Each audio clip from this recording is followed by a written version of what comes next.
guard against the acquisition of unwarranted influence, whether sought or unsought, by the military-industrial complex.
When we get into people's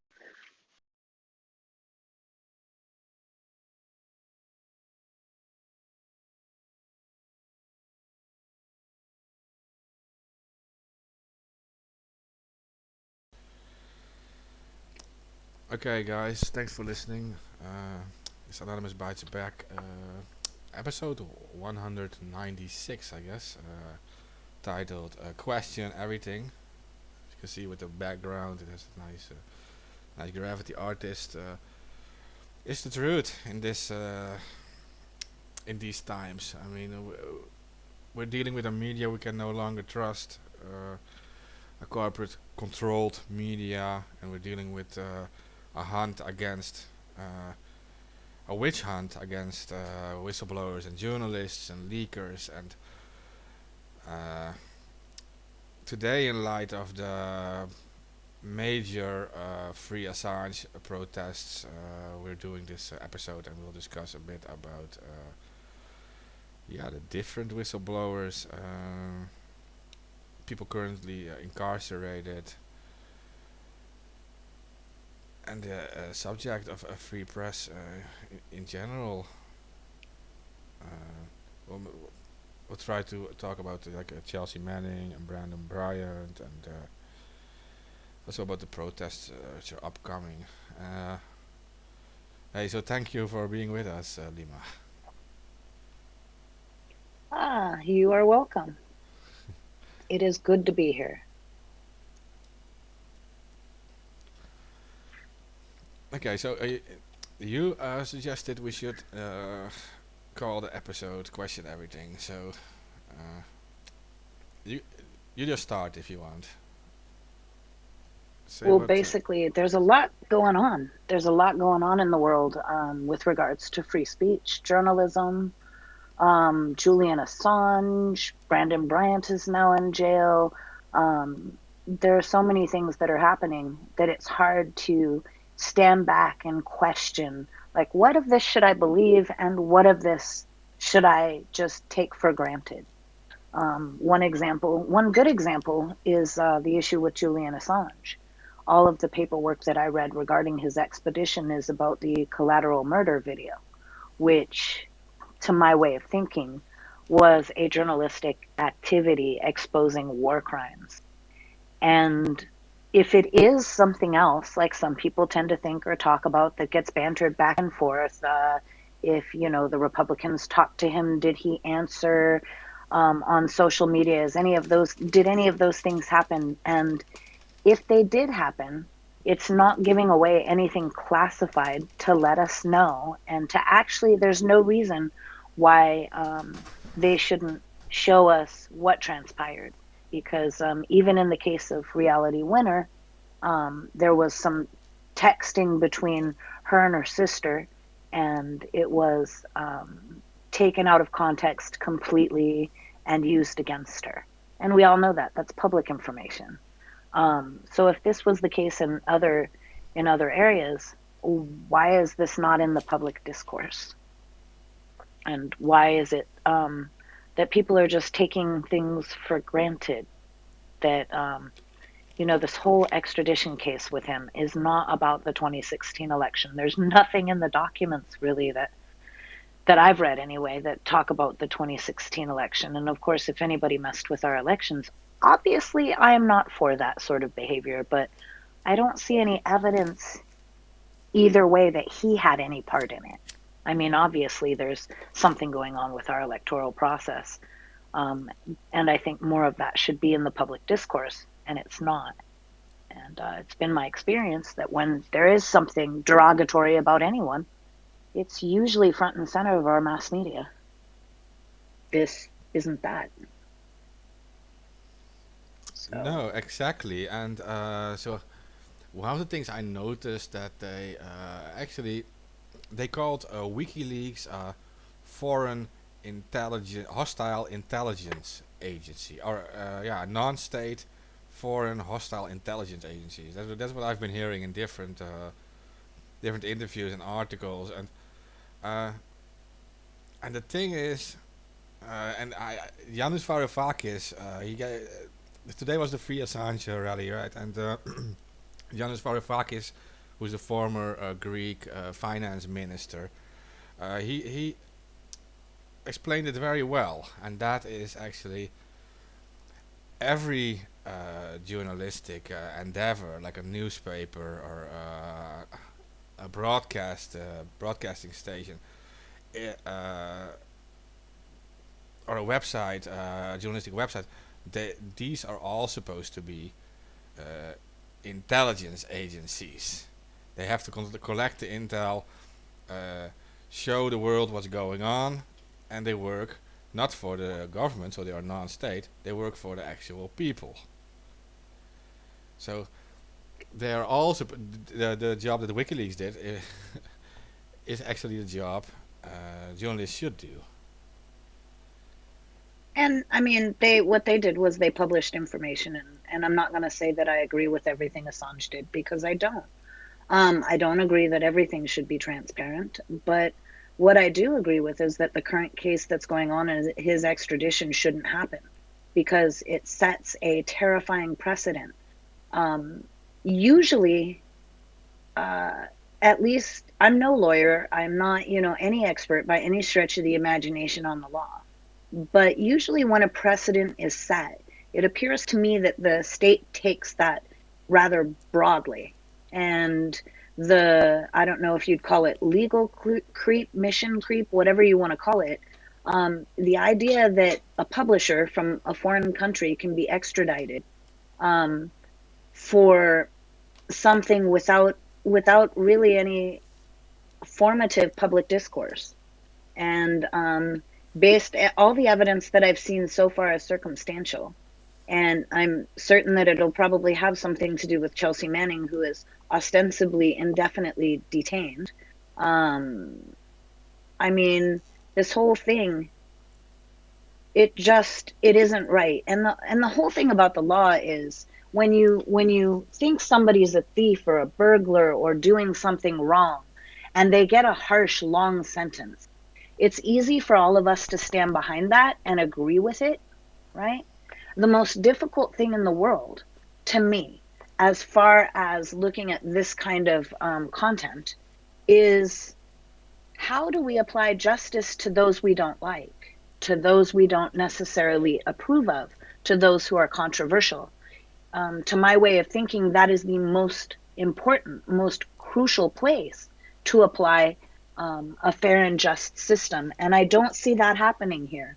More and more news is coming out against his extradition, and the whole way that it happened. I mean, at one time he was a pop culture hero for exposing the collateral murder video, which is what this case centers around. And if it is something different than that, that should be in the documentation. That should be in the public discourse. That should be what we're talking about. These kind of decisions that have so much to do with war and peace shouldn't be completely done in a vacuum. The whole thing is the whole thing about nation states is to, you know, have the consent of the public, and in order to, you know, have that, I mean, I know that this is kind of mythological, right? um, Nobody really has our consent unless we stand out in the streets and protest or what have you. But I mean, in order to give our consent or to give, you know, public approval to a thing, we have to actually speak about it. We have to actually have the information. And on your other point about how, you know, all, you know, these different websites are journalism protected, and they're, you know, and they do things for the public. Not all of them do. I mean, there are some people that are trying to spread discourse. There are all kinds of reasons why people put stuff up on the internet or communicate things with other people. But what I do think is that in this particular case, a man who's won journalistic awards all over the world, um, and who's published some of the most egregious crimes that have happened in the last couple of decades. I mean, Yeah. obviously it's going to be controversial. Yeah, so yeah, no, I was like more interested in like the definition of like the word intelligence agency, non-state, right? And then yeah, they are not working for the state. The actual journalists should be holding people in power accountable for their actions.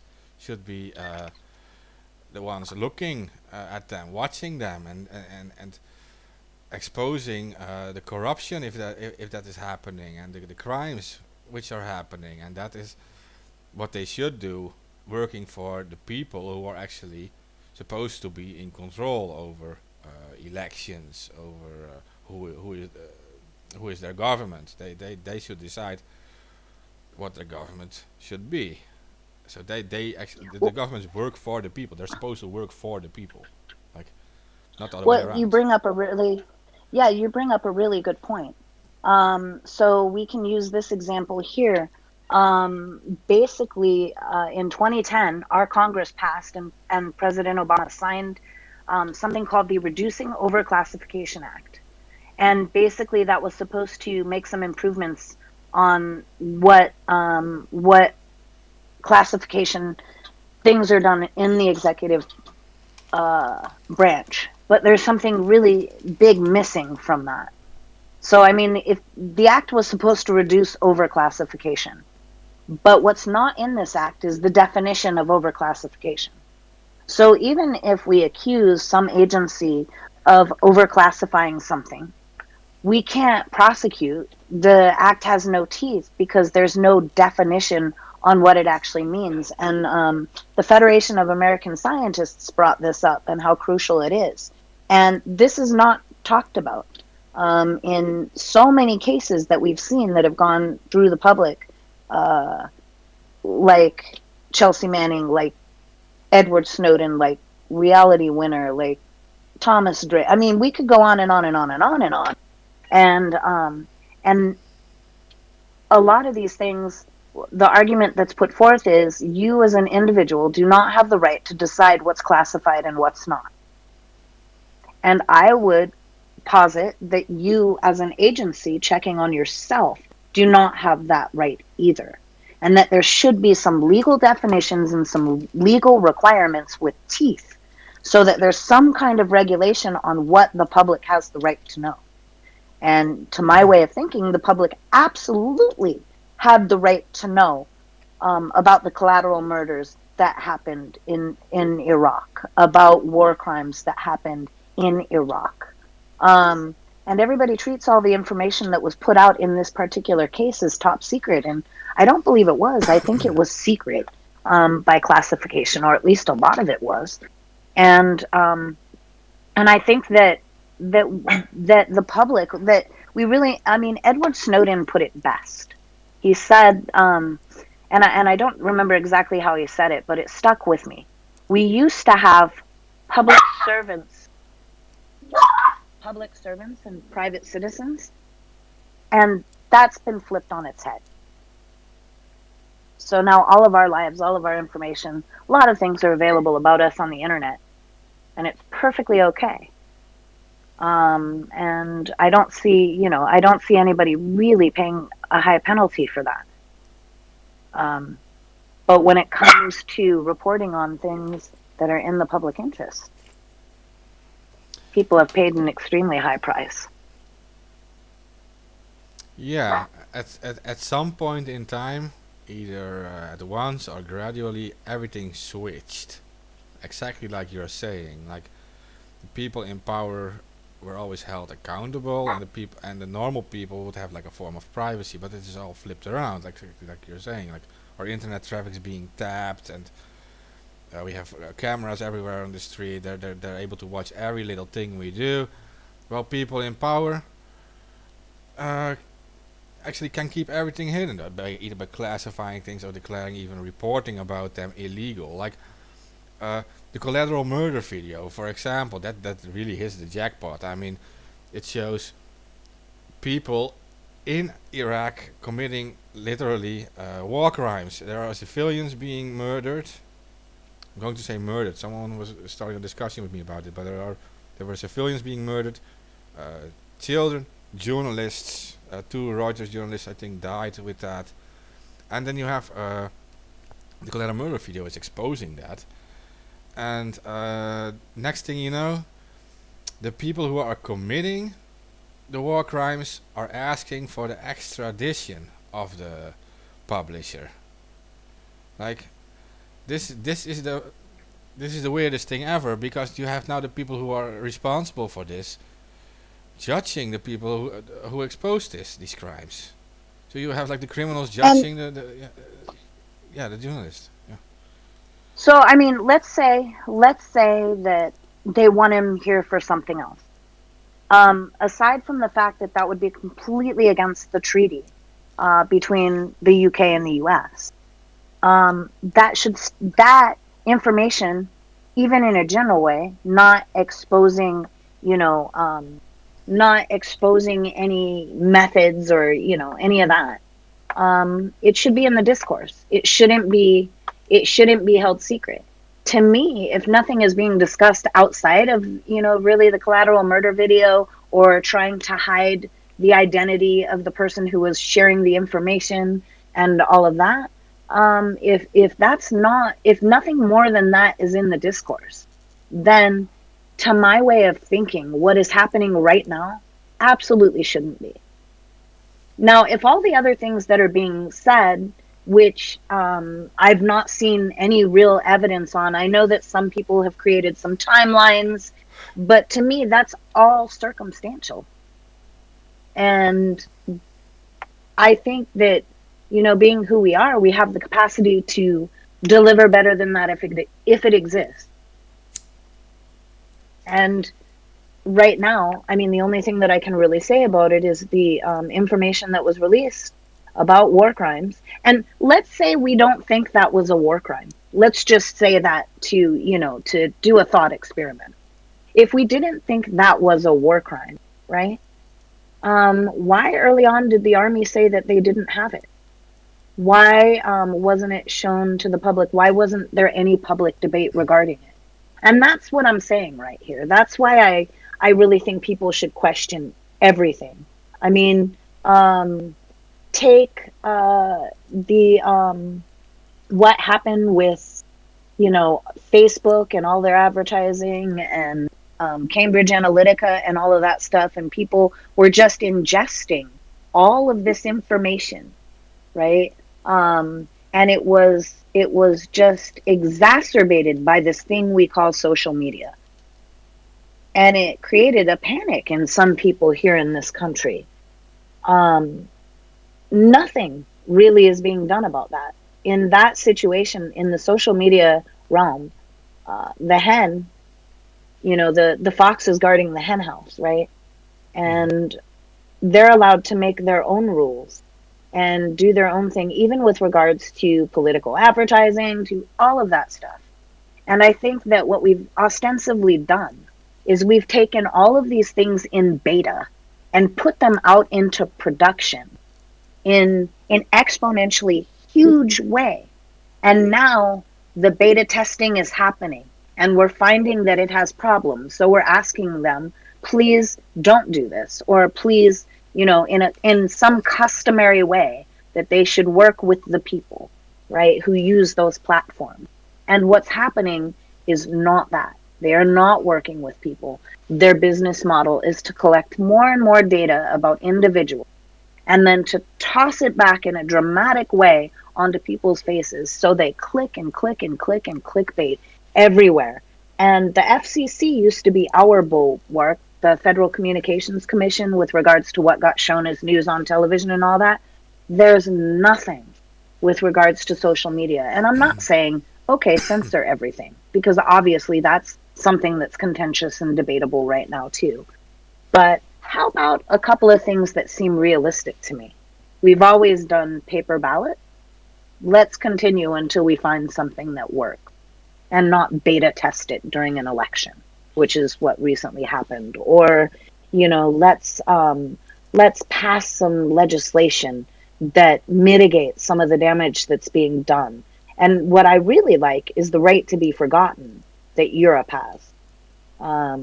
That law, I mean, it may not work perfectly, but it's a heck of a lot better than what we have here, which is nothing.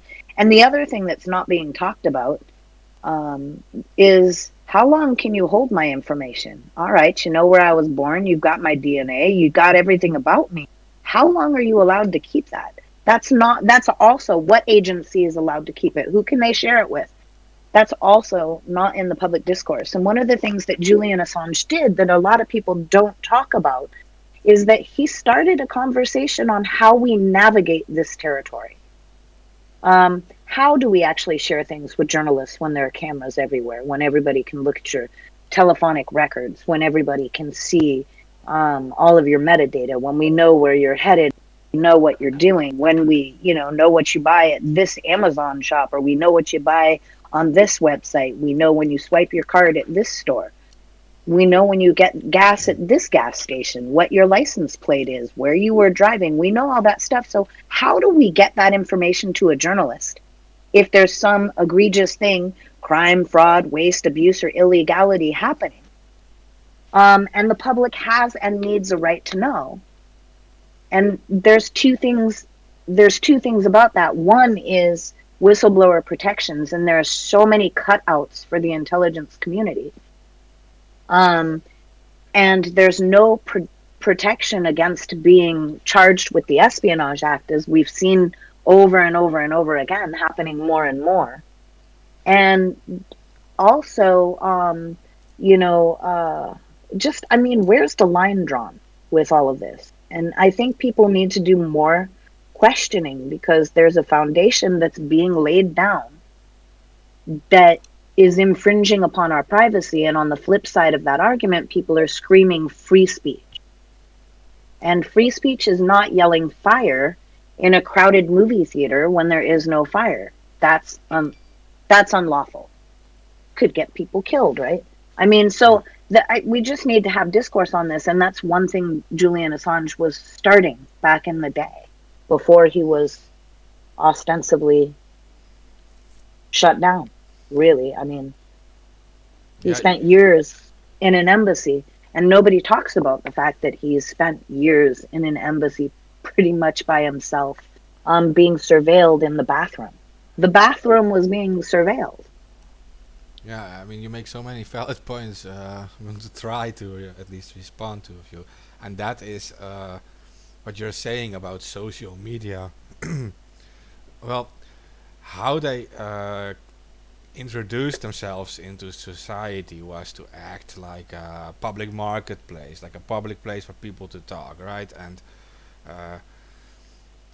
gradually it became like they decide what actually happens, and you have to ask yourself, what position are they taking in this? Because are they actually acting as the public marketplaces still, or are they only doing the data collection, like in the case of Facebook, the connections with the Atlantic Council, NATO, and they're all collecting information, data, selling it to companies, to state entities, and is this the position? So let me ask you this: could you call them a non-state hostile intelligence actor, perhaps? Yeah, yeah. I mean, like, yeah, actually hostile towards like the citizens, I guess. I mean, I'm asking that because there was really no definition for that. That thing never exists until it was, to my knowledge, until it was applied to Julian Assange. Yeah. No, So, you're I right. mean, I just, I'm actually not taking a side right here, other than the fact that I think that the public had the right to know um, about the collateral murder video and about the Afghan war logs and about things that were crimes against humanity, right? Or war crimes or whatever you want to call them. But I think that these are the kind of conversations we should have. If you can call him a non-state hostile intelligence actor, what's Facebook? Yeah, exactly. And that's also why I was interested when you mentioned the right to be forgotten in the European Union. That actually originates from a few years before that. German privacy watchdogs actually started a lawsuit against Google for Google Earth, Google Street View, right? Because Google Street View back then was showing faces, license plates of cars.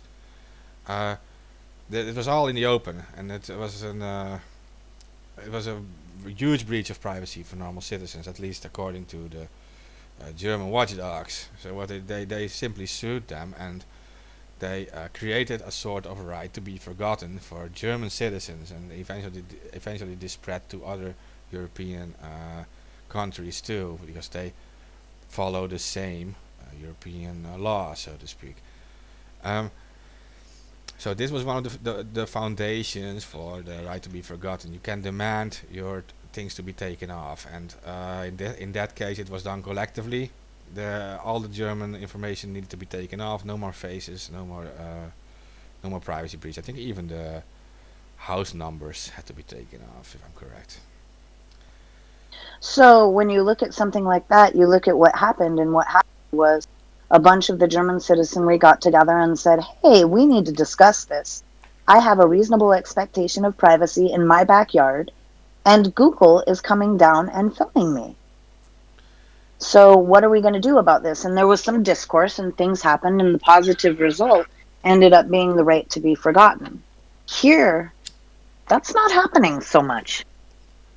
Yeah, and that's the thing, that because that should happen. Because in the case for Google, even though they don't depend entirely on Germany, they could have just closed the entire system down.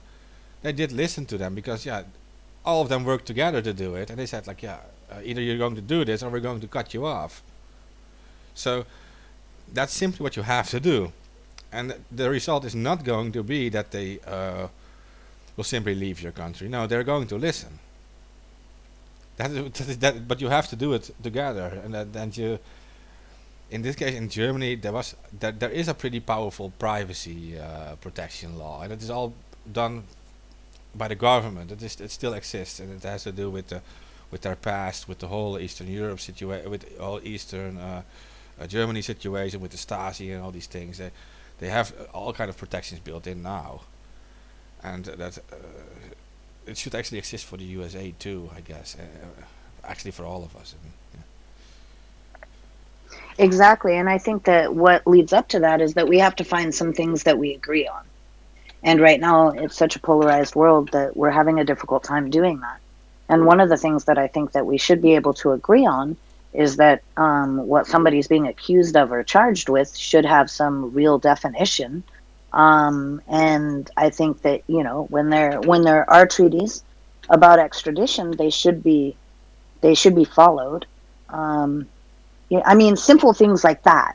That justice should apply to those we hate as well as those we agree with. of And course, because else there isn't any justice at all. It's the same with free speech. You have to allow people you don't agree with to speak, or you're not a defender of free speech at all. You're only a defender of your own speech. So, yeah, exactly, exactly. And I mean, and then we have to take a look at that when that free speech is amplified exponentially by things like social media. What is going to be off limits? There has to be something. We're human. We act like our inner chimpanzee. And so we need to be sometimes regulated in that way. And then, but the public needs to be informed on that discourse. They need to be able to work with, what are these paradigms going to be? I think it makes absolute sense. You don't yell fire in a crowded theater. That's one thing. But when you're talking about maybe it should be the case that political advertising and politics should stay off social media, maybe that should actually be the case. Or at least certain social media, like, avail yourself to YouTube channels for some of this political advertising and maybe not Facebook or Twitter or, there's so many things that can be done, but like I said earlier on, is we are actually putting into production these things that are beta, that have not been really tested in our society, that are being tested right now, and the application of what maybe mitigation, issue mitigation, problem mitigation is not in the public discourse. I think that the people who are going to save us in the coming decades are not technicians, not at all, not even remotely close. And I am a technician, so you know, uh, um, that's not who's going to save us. I think the people who are going to save us are the ethicists, or the sociologists, Mhm. or even people who offer psychiatric support at this juncture. I just don't think that it's going to be the technicians that build walls for humans embracing their inner chimp, if that makes any sense. Yeah, it does. Well, these social media. Let's say let's call Facebook for example. If they make a choice to become biased, like politically biased, for example, they will only allow this side of speech. They will not allow the other side. They will take. They will make a choice on that. They will decide what is allowed and what isn't. Uh, they are no longer the public marketplace. They can no longer hide behind this whole story like we're not responsible for what content is on our platform, for example, because we make a choice what to allow and what not. They can no longer do the massive data harvesting because they are working for a certain either partisan or for another entity that they're working for. They're biased. That means if you say like they work for one political party, for example, it means they're collecting all these data in favor of this one political party, meaning they are giving this political party an advantage over the other side. So, and in this case, then you have to argue like, is there perhaps espionage going on? Is there election interference going on? They will have to be limited in so many different ways uh, if they make that deliberate choice, if they become biased. But And if you look at it, I mean, the other thing that you make very valid points about this. Now, if we take this same analogy and we apply it to Julian Assange, we know that this state wants to extradite him, wants to cast him to the public as a very, very bad man, right? mhm. Um, I think one of the politicians actually said something to the effect of he should be droned, right? And this is what the public is hearing about this one individual. In another framework, that would be called cyberbullying, right? And I mean, these things, to me, I know it's hard, it's really complicated, it's got layers upon layers upon layers, but I think that we really need to start talking about these things and what the connections are in the public discourse. I mean, another example of that is the way drones were presented to the public over here. And I'm a drone whistleblower, so basically, in a nutshell, that would be, kind of my purview. They basically were framed as drones save lives, when perhaps maybe they save American lives. But since when is an American life more important than an Afghan life or any other country's life? When did that happen? I mean, it's so layered, so nuanced, and so many rabbit holes we could go down. I think that the idea should be to kind of uh, right now, for us, for the election, based on everything we learned from Cambridge Analytica, based on everything that we've learned, you know, that Dr. Emma Bryant has talked about and it's what she does her research on. I mean, she was researching Cambridge Analytica when Hmm. their personnel were psyop soldiers, and that, you know, became civilianized and monetized and so on and so forth. um, I just think that all of these things need to be talked about, and talked about in the context of the Julian Assanges of the world, the Chelsea Mannings of the world, the Brandon Bryants of the world. You know, how are I? You know, like, if a nation state wants you to be a criminal, then by the public eye you'll be a criminal. And by the same token, we've got, you know, somebody running for office right now, Bloomberg. I'm not saying whether I like him or don't like him, or how I feel about him, because I think that's inappropriate right here. But what I would like to say about Bloomberg is that he is able to pay media outlets, social media outlets. I mean, he's got billions of dollars and he's able to buy airtime. I think there should be limits put on what political airtime can be shown to the public. I think that there, in that area, there needs to be again, some kind of a leveling of the playing field. Um, and it's just, and I don't know where to begin, but I do know that the bottom line of, I mean, one of the bottom lines for me in all of this is that Julian Assange shouldn't be extradited. He's not going to find a fair trial here. Edward Snowden will not find a fair trial here. It won't happen, because the Espionage Act is like one of those, I think it's called zero liability cases, where you can't, where the idea of what your motives were are not relevant in a courtroom. So basically, even if Julian Assange and people thought he had like terrible motives for whatever it was he did, right? That wouldn't be able to be aired in a courtroom. Um, the other thing is the Computer Fraud and Abuse Act, and all that, same thing. Different things wouldn't be allowed to be aired in a courtroom. And there's this myth that runs around, that we have in this country, that everybody has the right to a fair trial, that everybody is innocent until proven guilty. And that really isn't. And it saddened me when I found this out, but once you know, you can't unknow. That isn't the case. And that's why I go back to question everything. No, and you're right about that. Now, would you consider the case of Assange a political case? Honestly, I would. I would definitely consider. Well, let me put it to you this way: the majority of people who have spoken about it in this country are political pundits, political actors, working, you know, within the political system or within the intelligence system, so on and so forth. So, yeah, I mean, that's just one aspect of it. That he exposed war crimes, another, you know, yeah, I would say so.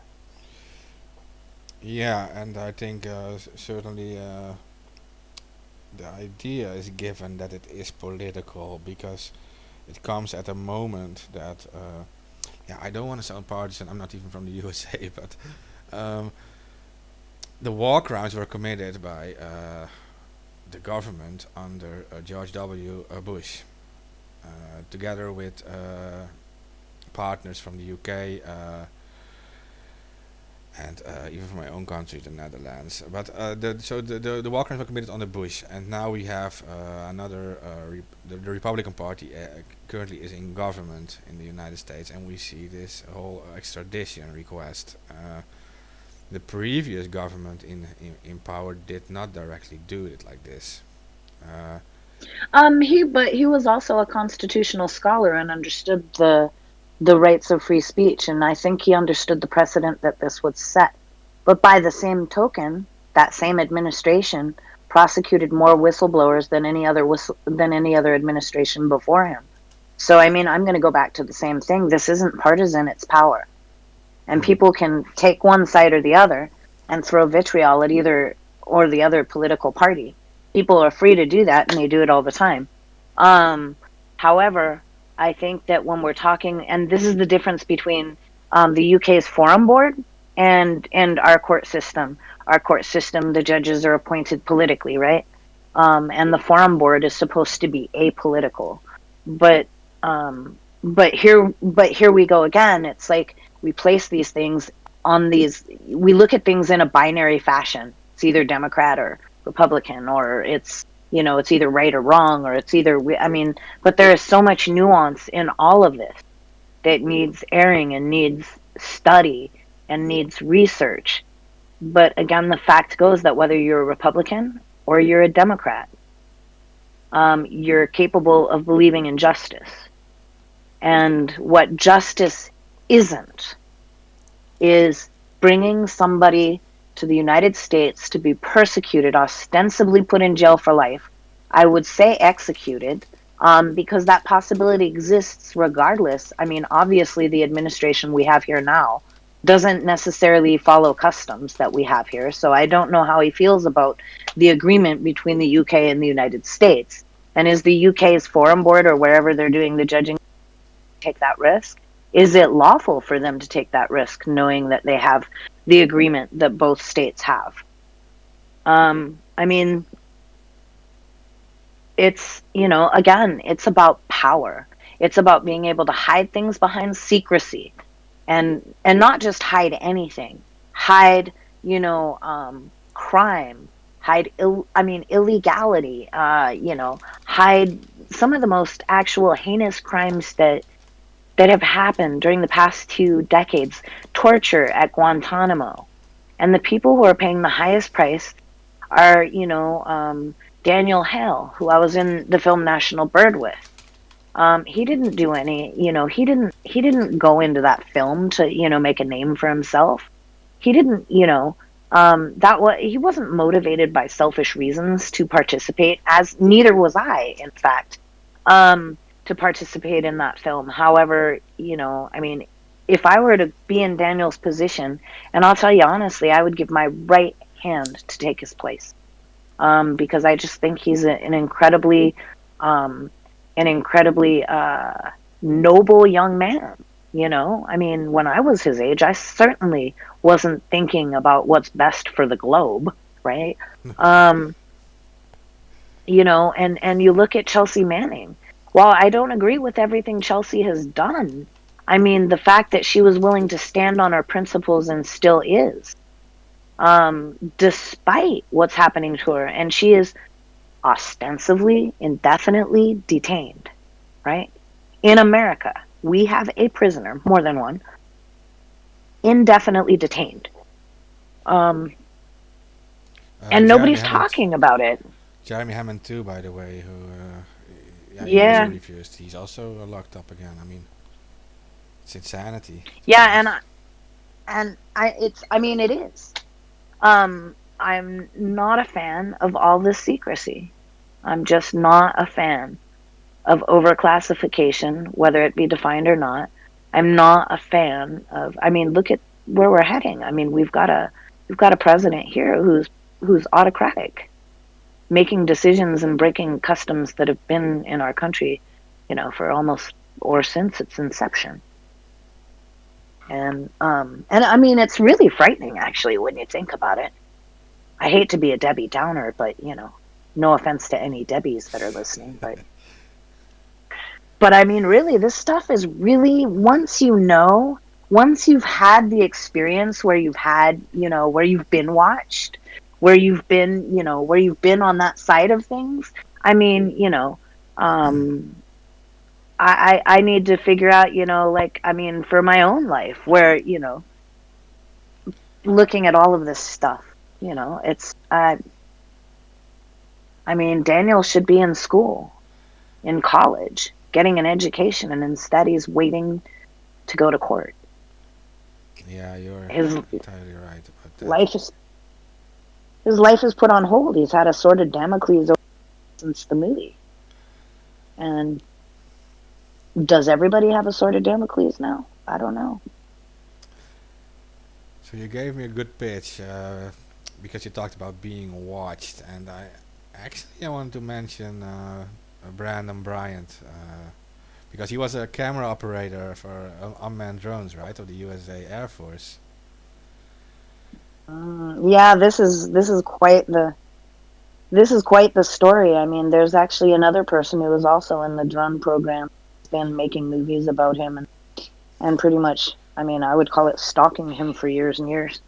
Yeah. So I was thinking of mentioning him because he is actually a whistleblower, and I like everyone who's listening. Everyone knows Assange, right? And everyone knows Chelsea Manning, and we're all like, because we're talking about this every single day, and um, but Brandon Bryant is a little lesser known, I think. I mean, up to like yesterday or today, I didn't even hear of him, and that's my fault because Um, just too busy. But Not like there isn't a lot going on. Well, what I want to say about Brandon Bryan is that he was the first whistleblower to come forward about the drone program. He was the first person to talk about basically, indiscriminate, in my worldview, killing overseas, and and the ways that having a circuit in one's country is really a breach of international law. Um, And so I have a great deal of respect because I know how hard it was for me to come forward. And I was able to surf the internet and find him and go, whoa, he survived it. Maybe I can do this, you know? Um, and this other gentleman, I'm not going to give his name because I don't necessary, but he was a drone pilot, somebody who was pretty much taught to be a voyeur, somebody who was pretty much taught to stalking somebody who was in the drone program who did what Brandon did, which was a sensor operator. And I know that I tweeted something out and I didn't expect anybody to really get it. But here is somebody that was trained to stalking somebody who was trained to watch out of the drone program with their, I mean, whatever they were diagnosed with, PTSD, whatever it was. I mean, this just lets you know the crazy. I mean, I'm going to swear. yeah, no, you're The right. crazy mind fuck that the drone program is. And Yeah. so right now, Brandon is, and he's in jail for somebody else's site. Somebody else, basically. I mean, one general example of what somebody posted. Brandon likes to go on these rants online, and they last hours sometimes. They last, or at least they last over an hour sometimes, and it's a kind of cathartic thing that he does, because he's had an injury and he's has PTSD, and it's what he does to hang on to his own sanity, right? And he's not alone in that. I mean, every one of us dronies has our own things that we do to remain sane after what we experienced in the drone program. And somebody cut it. And as one example, Brandon said something about, and we want to eliminate the city council after a vote, or something to that effect. I can't quote it directly. And the word vote was taken off and eliminated was left. And I believe that was sent to the city council of his town. And everybody thought this was his YouTube channel, and he's in jail. Oh my god. Sitting in jail, which is no good for his mental at all. And the person who was stalking him is free as a jaybird. And, you know, Yeah, and so what made me extra interested in it is, of course, this is as bad as it is, but I mean, because we were talking about the whole social media and the intelligence agencies like being so active on it and actively being involved with collecting data, etc. Like I know this with this Brandon Bryant that in 2016 that documentary in Norway called Drone This Is No Game, and it shows that drone pilots Brandon Bryant and Michael Haas are shown as examples of how the CIA recruits video gamers and trains them to kill by remote control. So just to point out that the intelligence agencies, so they are active on social media, but they're also active in the gaming world for example, which is a huge world. I mean, it sounds like child's play, etc. But it is the one of the biggest industries in the world now these days, bigger than the movie industry. Yeah, I mean, again, is there a reasonable expectation of privacy when you're in a video game You know side of the exactly. world? So you're just I don't know. running around gaming and doing shooting other gamers for fun, and the CIA is actually watching you and it will recruit you if they like how well you're doing or something. Yeah, I mean, there's all kinds of methods that they use to recruit. Some of them subtle, some of them, I would like to think that there are also anti-war people in the world of video games going, no, don't. But I mean, yeah, and that's the whole thing about this new paradigm that we live in. Back in the day, maybe we'd play Galaxians while talking on the phone, and on this telephone back in the day, we did Mm. have the wonderful, I don't know, blessing of being able to have a reasonable expectation of privacy between two people talking on the phone. Today, you talk online, and is there a reasonable expectation of privacy? I really don't know. I don't know all, and that's why I go back to, I think that the people, who are gonna save us in the coming centuries, they're ethicists, they're philosophers, they're social scientists. I mean, I guess some people call that soft science. Um, and in our country, those kind of sciences are getting less of a budget. And the people who make drones and work for the military industrial intelligence, I mean, we could add more to that. Even, complex are getting, as one of my professors has said over and over again, that basically foreign policy choices dictate educational outcomes. So, I mean, I mean, that's like a really huge topic. The three-letter agencies in the gaming world, sitting at a coffee shop, in a movie theater. And I know there were some showed the film National Bird. I actually spoke to some, and you know, I'm as paranoid as anyone else in my position. Yeah, yeah, no, of course. But I think it's just these two sentences I just read, like about how they recruit on these video gamers and they do this all like with covert methods, right? It's undercover and they Yeah. do. But it just shows their attitude towards us completely changed because I remember 10, 15 years ago, the U.S. military would openly say like, yeah, we've been involved with creating this game. It's a shooter game. You can play this, and we're actually using this to recruit people. The U.S. military said this.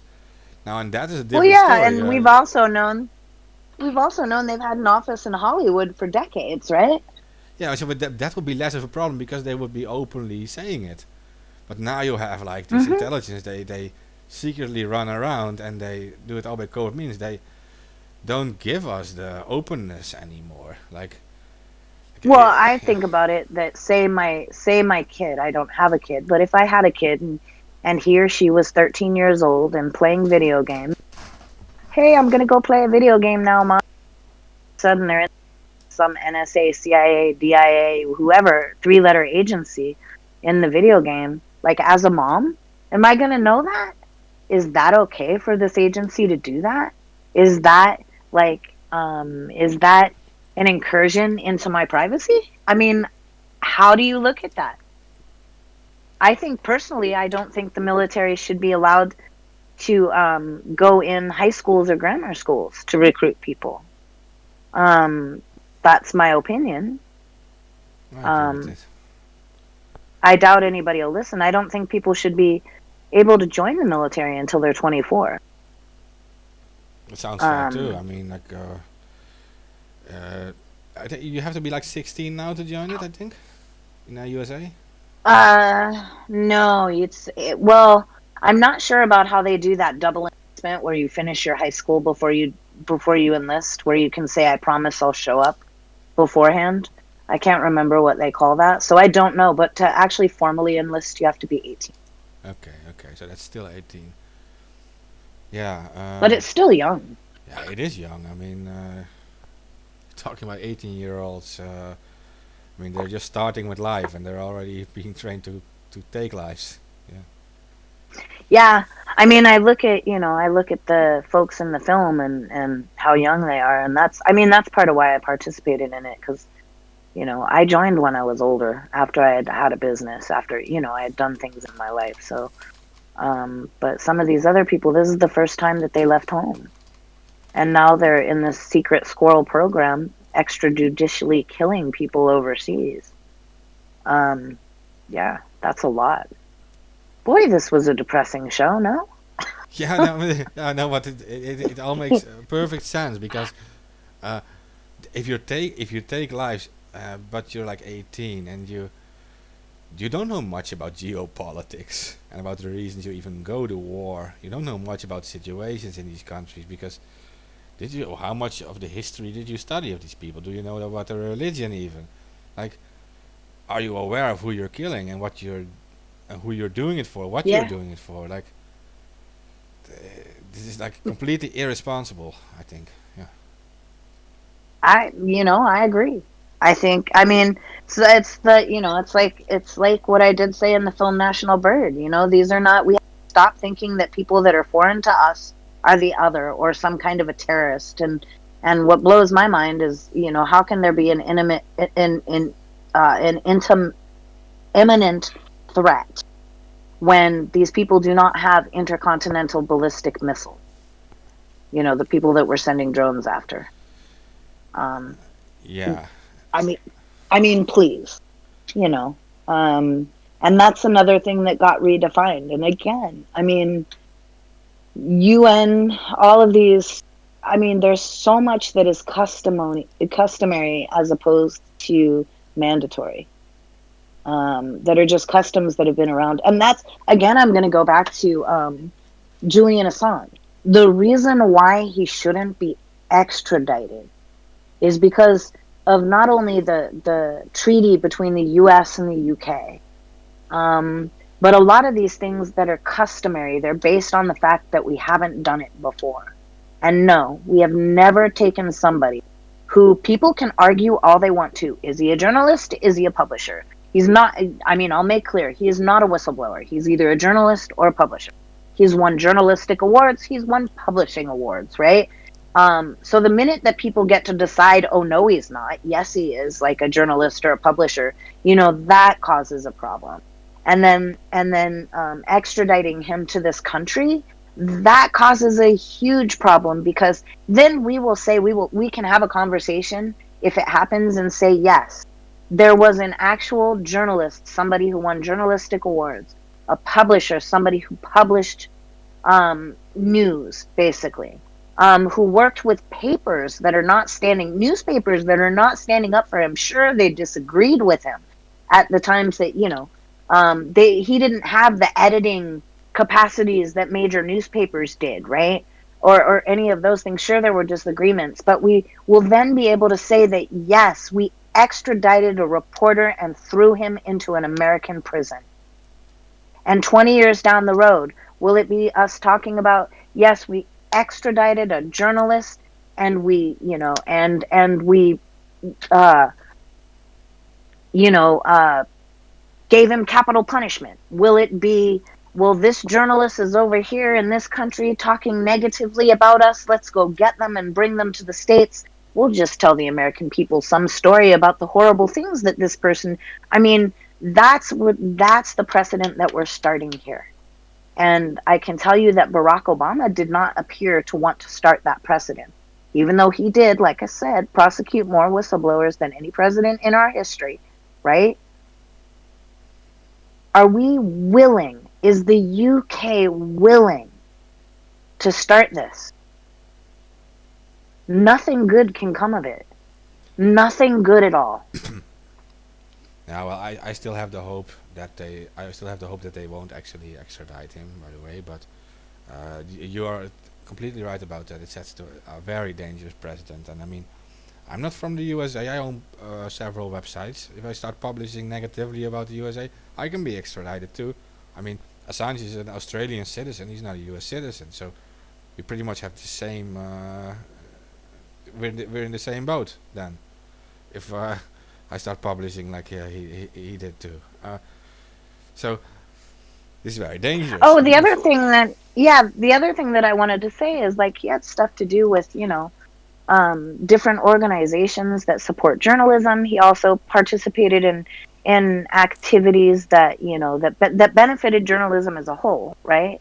But he yeah, also, I believe, helped with Secure Drop, which is at every major newspaper that I know of, a way for people to securely send tips to news organizations. It's, I mean, it's like, thank you for doing that. I mean, but that's rarely discussed. Helping Snowden, rarely discussed. These things are, I mean, to my way of thinking, pretty heroic acts.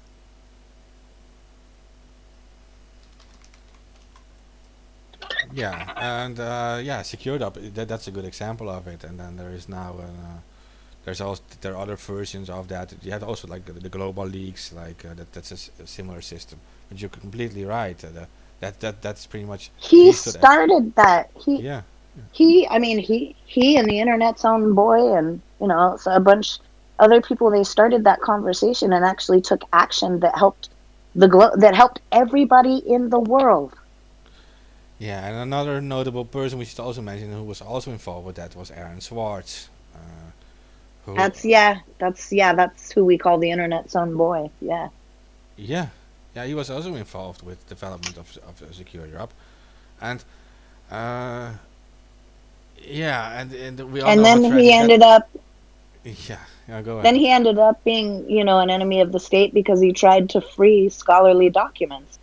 And most of the scholars I know were okay with that because they give them up freely. And Yeah, his story is another tragic story of oppression. yeah, because yeah, he took his own life out of fear of being imprisoned for a very very long time. Well, he was one of the brightest guys I've ever seen. I mean, he was involved with so many good things, building like the RSS thing, just the RSS thing. That is like Yes, just the RSS alone. Just RSS. I mean, and he was so young. yeah, no, that's very sad, and yeah, this like how they treat intellectuals. That is one of the most shocking things in the Well, it's last not. decade. Yeah, I mean, and yeah. I mean, there are just no words for a lot of this. No words. And I really hope that the public starts to discuss it. I mean, because right now all I hear is, oh, the Republicans are bad. Oh, Julian Assange screwed with the election. Oh, this, oh, that. And nobody's really done the deep dive. But nobody has to. The reason why I do the deep dive is because it's close to my world. It affects my life. My friends go to jail, right? If you're just going to work day to day, trying to put food on your table and that kind of thing, maybe you're going to drink the Kool-Aid and believe the myth. But I mean, what I really want to tell people is that question everything. If it looks like it's being delivered to you in some sort of a nice, neat, simple package, it probably isn't. And that's what's happening with Assange. Yeah, and these people talking about elections, yeah, that annoys me too because if you don't care about the free press, free speech, and the right to privacy and all these things, why would you even care about these elections still? That's what I don't get. What kind of rights do you Yeah, have you're left? right. I mean, you have to care about these basic human rights first. I mean, that's what it's all about. Your government is supposed to be the entity that protects these human rights for you, that makes sure you have a running country, that you all have these guaranteed rights. So Hmm. that is what doesn't make sense to Yeah, me. You talk about election interference. What are you voting for? It's it's like, power. It's all about power. It's about the consolidation of power. And power is a really complicated beast. And I mean, I'm not one of the most highly educated people you will ever meet. I'm actually a student. And my professor will be I have to go back to my reading and writing. But yeah, these things, I mean, basically there's always an other who's neatly packaged. I remember when I was a kid and hijackings used to be called hijacking, not like these long words with terrorist at the end of them. True. Um, so, there's so much here, and I just hope that, and I have been seeing scholarly papers on the drone program more. Alex Edney Brown, she's on Twitter. She is like very expert on drones, and like let me see who else is, like I talked about before, Dr. Emma Bryant. Some of these people that are just Kevin Howley. Um, he is, excellent. I mean, just some of the people that write about these things that that need to be talked about, that need to be researched, that need to be examined a little bit deeper, a lot deeper than what seems to normally happen. Um, and if people don't have time, because a lot of people that are working all day, tired, just want to eat dinner, hang out with their kids, and go to bed, and all them. They may not have time to dig really deep, but there are simple things that we can do. Like we can stand with people who are striking, like the students at UC or at UC Santa Cruz who just want, simply want cola. Or, I mean, there's so many little things that we can do for each other to raise them up instead of tear them down. I mean, if this whole Russia thing is is true, right? And I believe that, Russians mess with our elections and, that happens, right? If this whole thing is true, if we could just start like, looking at the person next to us not as some sort of enemy because they believe in something different politically, or, you know, um, just start like having the conversations about these serious things that matter. Yeah, and also, of course, other countries will always try to mess with your elections, their intelligence agencies. That's their job. The thing is, if it is possible for another country to influence probably the largest democratic elections in the world, then you have to look at what is wrong with your election process. You have to look at what, Exactly. yeah, what are the weak spots, because there is something wrong with your own election system if it is possible for a foreign nation, because it is not like these foreign nations suddenly exist for the last 20 years. They've been existing since before the USA was even founded. So And again, that goes back to putting these systems in place. And other countries have done the same. Putting these voting systems in place. We've got systems in place for security on our voting system that have everything to do with paper ballots that have kept us in decent stead for most of the time we've been a country, right? And now we just want to put out these electronic voting machines that haven't been tried, that haven't been vetted. The actual people who make them haven't necessarily been vetted. I mean, I say hand mark paper ballots. If we want security, we'll go back there. But can people make a lot of money on hand mark paper ballots? I don't know. So, I mean, I think it also goes back to priorities. What's our priority? Making money or having a free and fair election? yeah, and talking about that, the paper ballots versus the machines. Yeah, in my country, in the Netherlands, we also tried the machine thing, and they pretty much made the judgment that it was not as secure, that it was not secure enough, and they moved everything back to paper ballots. We use papers to vote here, so uh, I don't know. Maybe the U.S. intelligence doesn't take Dutch intelligence very seriously. I I don't but know. I think we buy some of your product over there. yeah, so yeah, that's what I mean. I know Yeah, you've got contractors over there. yeah, yeah. I see that's what I mean. Like there are others. While speaking out about this, I mean, maybe talk a bit more with each other. um, no, but I like I said, like you said too, like you have to look at the quality of your own elections. Interference will always be there from all countries. The obsession with Russia is baffling to me, because countries like China, etc., are very capable too these days, and they all have their own preferences, right? Who who wins? Yeah, yeah, we have a long-standing feud with Russia that goes throughout our history. From McCarran and McCarthyism and the communism thing, and it's cultural with us. Yeah. Well, actually,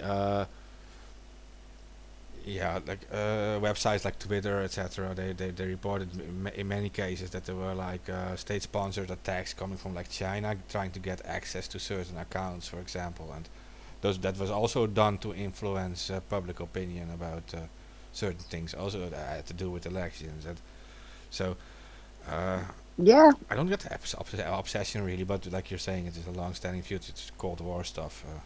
So yeah. yeah. I mean, yeah, it goes on a long way. But I mean, the truth is that, that's nation states do. So, I mean, if you can prevent it with paper ballots, then, I mean, is it to get these vote numbers on television, people, up the viewership, more make money? And it just goes down to priorities again. What's our priority? Free and fair election? Infotainment? Money? I don't know. Just things to think about. Yeah, so we have this saying here. It pretty much translates into the host judges others as he judges himself, right? So we know the USA is also always involved with influencing elections in other countries, and they will treat other Yeah, countries the same. You'll assume the same. absolutely. Recently, even, yeah, I, it's what nation states do. I'd rather they didn't. I'd rather people appreciated autonomy. But like I always joke about, and I'm half serious about it, we do embrace our inner chimp. It's true. We're only humans. So, but anyway, I am going to get back to my reading and homework and all of that good stuff. Yeah, I enjoyed having this conversation with you. I mean, I think myself and all listeners we learned a lot from this, so appreciate it. Well, thank you very much. Thank you very much for having me and my dog. And hopefully we'll talk again. Of course, you're always welcome. So we'll do it again. All right. Have a good day. Bye. Right. Are you ending the show now, or is that what's going? No, you just jump in. So yeah, go ahead. I mean, like, there's lot of stuff happened with the whole free Assange thing today. And, I hope. I see comments about Brandon Bryant. Um, I was kind of looking into that story and talking to somebody who's involved with it. Apparently, he was arrested for allegedly uncovering corruption somewhere in his local county, and he was arrested for speaking out. I don't know more than that. I've been looking into it, but I haven't really gotten anything back from the family. So Um, he was arrested for posting a video, or he was arrested for actually posting a video that he didn't post. It was an abridged one of his online rants. Now, why they did that, that's up in the air. Some people believe that it was politically motivated, but the fact is that he is arrested for a video he didn't post as a threat, and somebody else mailed it to their city chamber of commerce or their city oh, folks. Um, so I think that more will be told. I mean, more later. Now, was he an outspoken person in his community, speaking out about this taxation program that was going to price people out of housing? I don't understand the topic there because it's in his hometown. Was he speaking out about that and encouraging others to do so as well? Yes. Did he raise his voice? Yes. Did he threaten anybody? Not that I could see. no, yeah, that's what I was told. It was a First Amendment issue, but like I said, I didn't get any more information on that. I asked questions to his mother to try to figure out what was going on because I wrote about it. I wrote about his whistleblowing and how he called the U.S. military Nazis, and then he was arrested after that. And I was like, oh shit! I was like, is that why he got arrested? Like, what is going on here? Oh, I didn't. I mean, I didn't hear anything about that, but no, I don't think. Yeah, he did an interview with was it Daily Mail? I think it was Daily Mail, where basically he said that the U.S. military was comparable to Nazis. Interesting. Um, I don't know what to say about that. I don't know if they're connected. I couldn't tell you if they're connected. All I can tell you is that basically he was, it was a video. It was posted online by someone else. What's it? Can you Um, link me the video just so I have? uh, Let me see. Yeah, I can post it up later. All right, cool.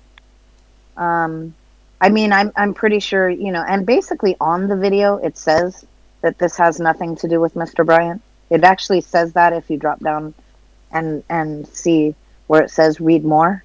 The owner of that particular YouTube channel um, said that his channel had that Mr. Bryant had nothing to do with the video. So, That's crazy. but I mean, obviously, I mean, due to legal stuff like that, I'm going to be because I'm not a lawyer and I don't know what lawyers would or would not have. So anything that I'm going to share about it, I'm going to obviously, question his attorneys. So Yeah, that's fine.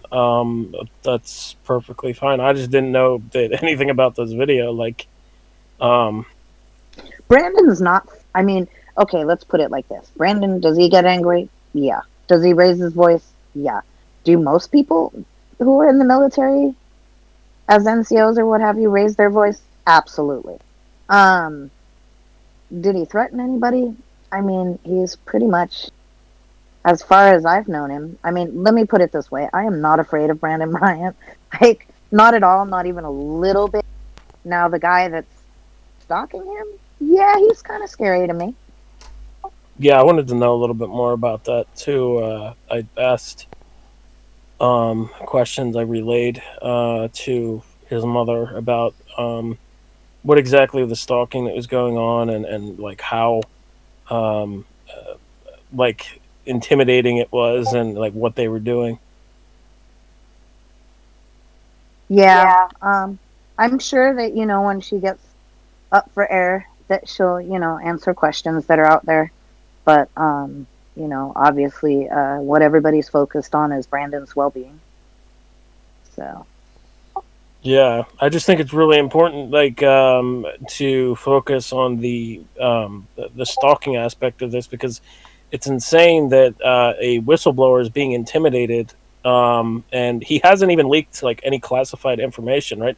He's just been telling his story, and he might have said things here and there, but it's not like he's leaking documents, so it's a big difference. I mean, I don't know how. I mean, obviously, it's a big difference in how it's looked upon. And I know that he hasn't leaked any classified information, nor have I, for that matter. But and he started a conversation that was badly needed about the drone program and its effect Oh yeah. on not only soldiers here, but what it does to the lives overseas, having a machine stalk them day and night. But the fact that, I mean, first of all, he doesn't deserve to be in jail right now. That is, I absolutely, no one could convince me otherwise. And it's probably not going to do very good at all. And it wouldn't, not that it would for anybody's mental health, Right. especially our prison system. Yeah, that's for sure. They throw you in. They when they put you in prison, they mix you in with all types of different people. It's like it's It's in a way. Sometimes when they put people in a prison, they can make people worse offenders, depending on like what it is. Like for instance, like they group up traffic tickets with like drug dealers and murder or sometimes murderers, like depending like on a jail system basis.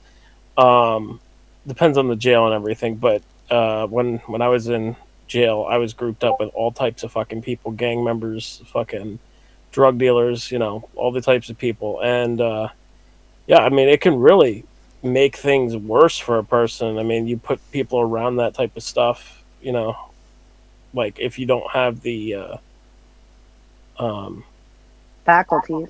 the strength to like avoid that type of stuff, like you could end up wrapped up in it. Like, and I'm not saying like Brandon Bryan's going to get wrapped up in it, but I'm saying like in general, people who go into prison, you know, um, they can either come out better or they come out worse and be involved in gangs and all types of other shit. Yeah, I wouldn't call it healing. Um, there's one thing that I learned recently that really frustrated me to no end, that if you are an inmate and you say the word suicide, they put you in solitary. Except Jeffrey Epstein. Well, I had to do that. I'm not gonna go there, Yeah, but anyway, I just stayed on for a minute because Brandon Bryant is a drone whistleblower, as am I. He was the first drone whistleblower to come out. I don't know if there would be any more if it wasn't for Brandon talking about the drone program first, pretty much all over the world. And so I definitely wanted to talk about that before I hopped off. But I gotta hop off because I got some books to read and some It's all right. thesis to write. So, It's all good. All good. We will. but good to meet you on here. We will follow up on this subject very soon. And AK, who just jumped on, he's an independent researcher and he's very much interested in all of this. So he will. Yeah, she knows me. It's well, I mean, I think this is the first time we talked in voice, but Okay, okay. Well, that's good. But we'll follow up on this one as soon as possible. Maybe whenever you get like answers from the people you inquired to. Yep. All right. Well, you guys have a great day, and I'm hopping off. you as well. Thank you. If you wanted to continue the show, Mark, we got some pretty crazy news here. The U.S. Intelligence Committee is now saying that Russia is linked to coronavirus disinformation campaign fueling coronavirus alarm. According to the U.S. intelligence, they're saying that thousands of Russian-linked social media accounts have launched a coordinated effort to spread alarm about the new coronavirus. Like, when the U.S. Intelligence Committee is saying that, we know we probably should be a little bit more worried about it than normal. Yeah. Yeah, like at this point, there are so many different stories about this whole coronavirus thing. I'm not even. The New York Post just wrote an article saying, "Don't believe China. It could potentially be a bioweapon." Like, like here's the thing: nobody knows what the hell this thing is. Nobody knows the origin of it, right? So I mean, it's like, oh man, it drives me nuts. It drives me nuts when people like this BuzzFeed guy. I'm not gonna name him because he'll get the show like fucking flagged or some shit. But Yeah, we'll get taken off. Or shouldn't. yeah, I'm not gonna name him. But anyway, the point being is that like people like that, that say that they know what's going on or pretend they know what's going on, saying that this video is fake, this information's fake. It's pathetic because nobody fucking knows what's going on. And if everybody just admitted that, and just said, take things as a grain of salt, I guess in some sense, but just take in all of the information and make up your own fucking mind on what's going on. Like it's not hard. I'm not saying that China is lying. I'm saying China could potentially be lying, and there's a high probability of it because they lied about SARS. and the fact that the U.S. intelligence services are now trying to say that Russia is spreading coronavirus alarm using social media accounts, thousands of social media accounts. Oh man, Yeah. Iran has 200 cases too, by the way, today. I don't know if you saw. Yeah, well, this actually goes into the whole free press thing again, like how important it actually is to have a free and independent press, right? Yeah, absolutely. Like, yeah, this guy did this episode is kind of called like a whistleblower special question everything it's called. But Yeah, I know. I saw. Lima wanted That's to what I have, wanted to say. Question everything, you know? Like, it's. yeah, so Lima wanted this title, and I thought it was a perfect title for it, and uh, you're right. I heard an interesting theory today. I was talking with a friend about this whole virus, and his suggestion was that that might be a reason that there are so many deaths in China and so little outside of China, and that it is so concentrated around the Wuhan area, and that is that it might have something to do with SARS vaccinations in the past. That people who were involved with the past SARS epidemic, who perhaps came into contact with this new virus, that this virus actually like mutated or something in combination with that. That's just a theory, Yeah.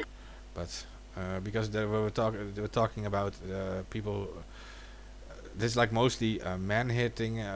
Mostly hitting men. It's hitting older Yep. people and yeah, people from that area who are all in the past. In the same regard, you know, it might not be the coronavirus actually killing them. It might be another virus because there's now the avian flu that is in China. There's the swine flu that is in China. The coronavirus, fucking what's that other one? H5N1, which is basically the bird flu, but it's not. Um, it's a different type of flu. Basically, there's all these viruses in China all at once, right? You know, and it could be any of these viruses that are killing people. It might not be the coronavirus. Yeah, no, there's definitely something going on with specifically the Wuhan area. There's no one who can deny this because in other provinces of China, I said it before. There's one province, for example, it has 360 infections, only one death. And then we see in Yeah. Wuhan we see 3,500 infections or something and 1,600 dead. Almost half of them is dying. So there is difference. There is something going on there. I don't believe it's just because of like a lack of medicines or anything. That I don't believe that because China is very fast with these things. No, it's definitely not. It has to be something else, and it's like we don't know what it is. But the thing is that we're being suppressed from even questioning something like that is absolute insanity. It's like we're all like fucking adults. We're all big girls and boys. You know, we can decide for ourselves information and whether or not something is real or fake. We don't need the government to step in and create a ministry of truth to tell us what is and isn't real. You know, like, or what is and isn't going on. You know, like, and the fact that the U.S. intelligence now is trying to say that Russia's like spreading fake information about the coronavirus and causing alarm, that to me says we should take this a little bit more seriously. Because the intel services are like basically scapegoating Russia and saying they're doing it.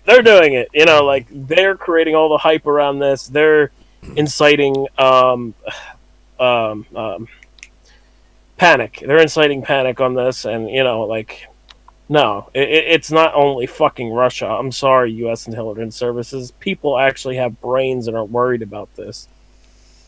Yeah, I see, and that again goes into the importance of the of whistleblowers and free press because imagine Absolutely. if this hits like the USA in like on a huge scale, it hits the Europe on a huge scale, and we're seeing a direct attack against independent press. Journalists are put in jail right now. Uh, Assange might be facing 175 years for exposing the, stuff. war You might as crimes. well say life. I mean, that's not like he's not going to be fucking 175. Yeah, Well, maybe alive in more than prison. 175. You get my. It's life. It's ridiculous. It's absolute insanity. They're trying to use Assange as an example for people in the future, saying, if you leak information, this is what's going to happen to you. Yeah, Um, and this might actually like. I want to sound like some kind of doom bringer, but if you arrest people like that and you show this to whistleblowers or journalists, these journalists and whistleblowers are going to be scared. And what if this stuff right. hits us? Then we're not going to get the unbiased information. We're in deep trouble then, and it might actually cause a lot more deaths than it will cause Yeah. otherwise. Or let's see. Like let's say that it's not even Trump. Let's say some future leader is a tyrant that is like the equivalent to Hitler, right? And you have these laws in place where, and not only just laws in place, but you have the journalist afraid to publish information on a government, right? Because they're no longer protected by free press. Okay, just go with me on this. And Yeah. if somebody like that becomes becomes in, not becomes if somebody like that gets into power, um, we're fucked. Like, there's no better way to put it. It's like if journalists cannot call out government's crimes, and the government wants to cover up its crimes, right?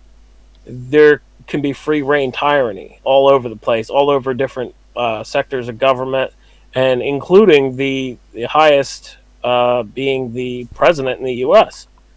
And it's crazy. It's crazy that Assange is being charged under the Espionage Act. No journalist has ever been charged under the Espionage Act, and that needs to be stressed.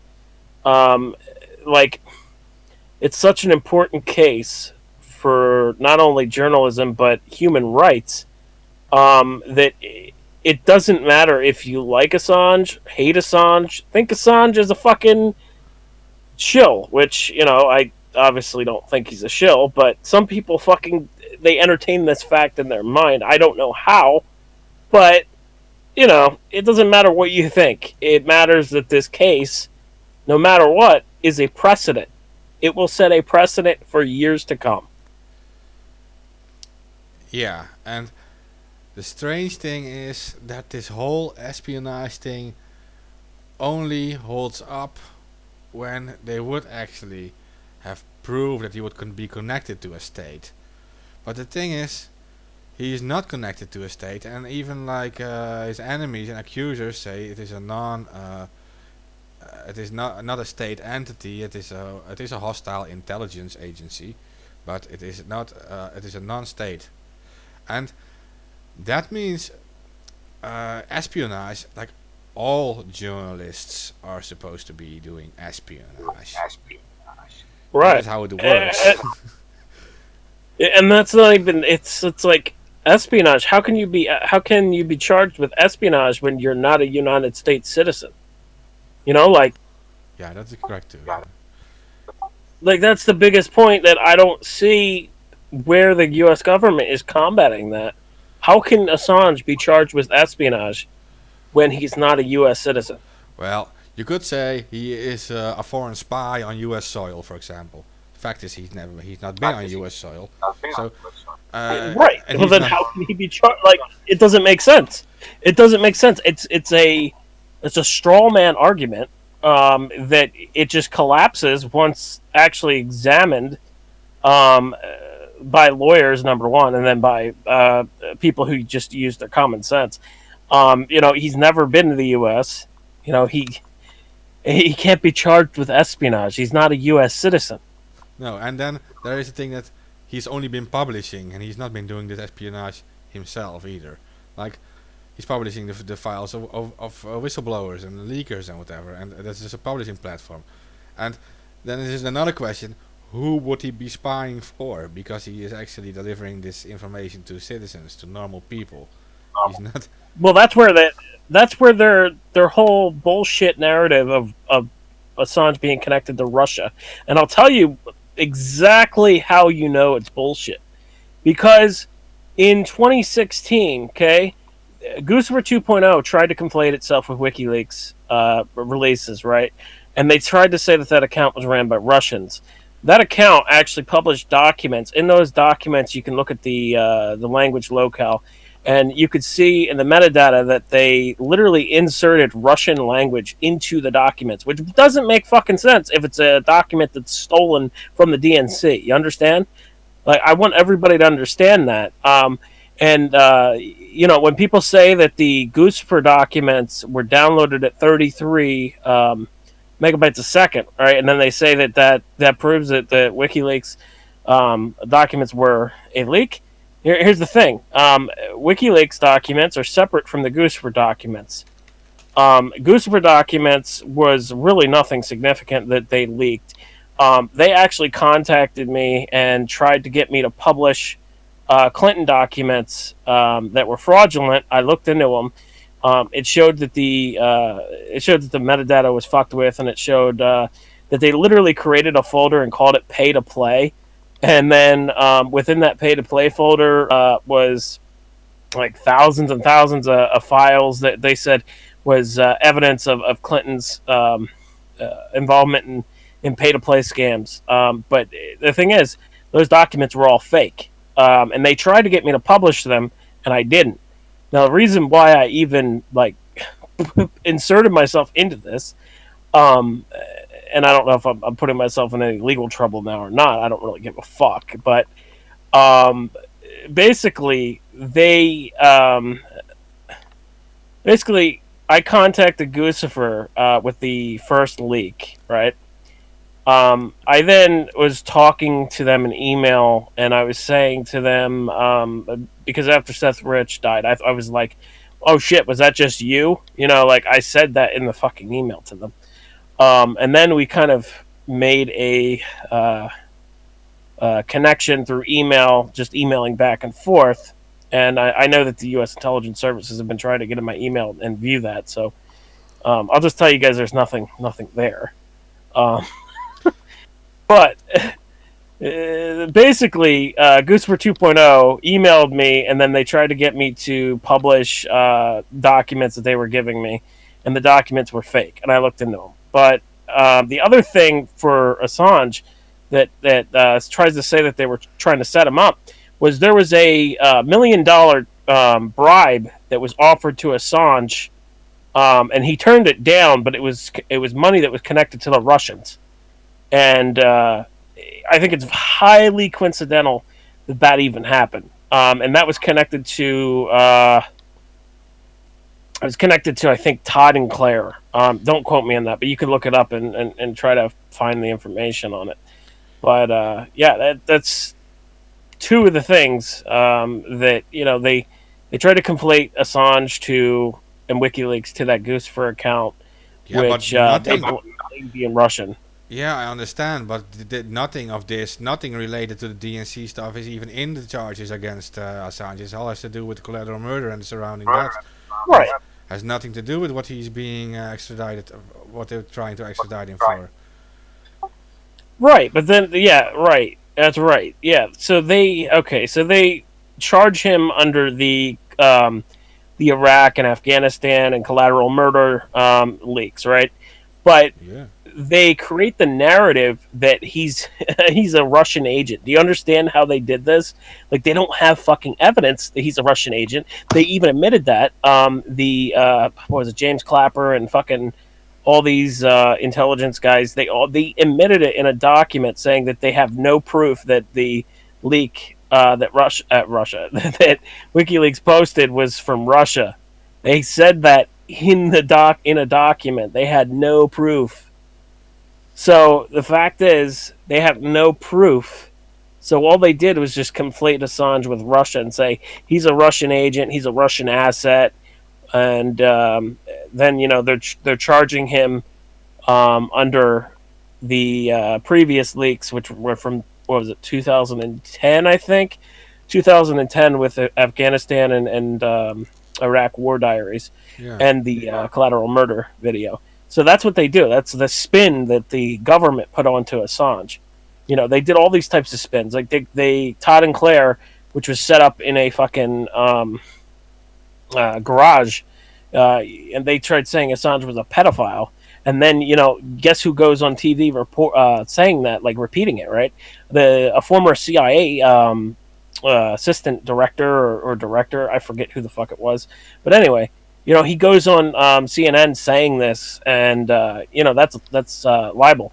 But there's so much shit that they've done to this man, like it's ridiculous, it's insane, and people need to like see that instead of being like, oh, he's a shill. If he was a fucking shill, he wouldn't be negatively like bombed every time somebody mentions his name on mainstream media. Like, Yeah, but these people who are like putting these indictments against him, these people are also like they're educated in law, right? And I don't get how they're trying. I know the whole red narrative and the public narrative, so that he will lose support or whatever, and that people will be more accepting in having him extradited and all these things. I get that whole publicity thing and the bad mouthing, of course, psyops, it's all part of it. But the thing is, if you like, this is about 2009, 2010, right? Afghanistan, Iraq leaks, and he publishing this stuff. yeah, So, and then they are using 2016 stuff to prove that he is somehow related to like a foreign intelligence. But this is like, okay, so you steal something in 2009, and in 2016 you steal.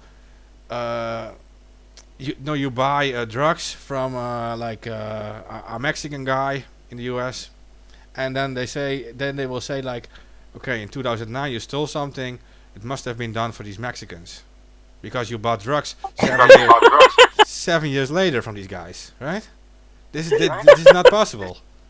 I don't get how they are trying to how they can even claim this. I'm just giving a weird example, but I mean, this is exactly like. Well, this, right? but but in this case, I mean, they're trying to say that WikiLeaks is a quote unquote hostile intelligence agency, and they've been saying that for like forever now.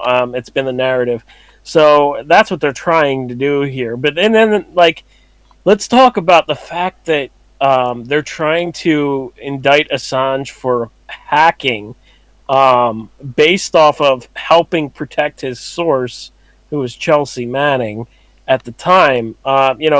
Giving tips to protect your source is not hacking. Like, she had legal access to these documents. All she did was download them. At the time, anybody could have done this and downloaded the documents, because there was no case like this. Like they weren't like ready for this. So, like, they had no protocols in place to prevent something like this from happening. Now, I can tell you, because I've talked to like dozens of whistleblowers. Now they literally have a protocol in place where there's two people in a room at a time, instead of allowing people to access data like that. And also, they've access data, your account, you're accessing data from your account, and they can trace back who accessed what based off of timestamps and stuff like that. It's all logged, right? Back then, it might have been logged. I'm not sure. I never asked, but it wasn't the same protocols that are in place now, so it was easier for a leak like that to go on. And all Assange was doing was just giving advice on how to safely, securely leak this data. And that's comparable to the Pentagon Papers and discussing with the source in the Pentagon Papers, Deep Throat. So, I mean, like... Yeah, well, if you're talking about pure technology, I mean, the guest already left, but we were talking about secure drop, right? So in secure drop is a system to like safely drop files. So if you're saying like Assange is a criminal because he gave advice how to securely drop data, then it means the tutorial for SecureDrop is also illegal. Because it will tell you how to use SecureDrop securely to leak data.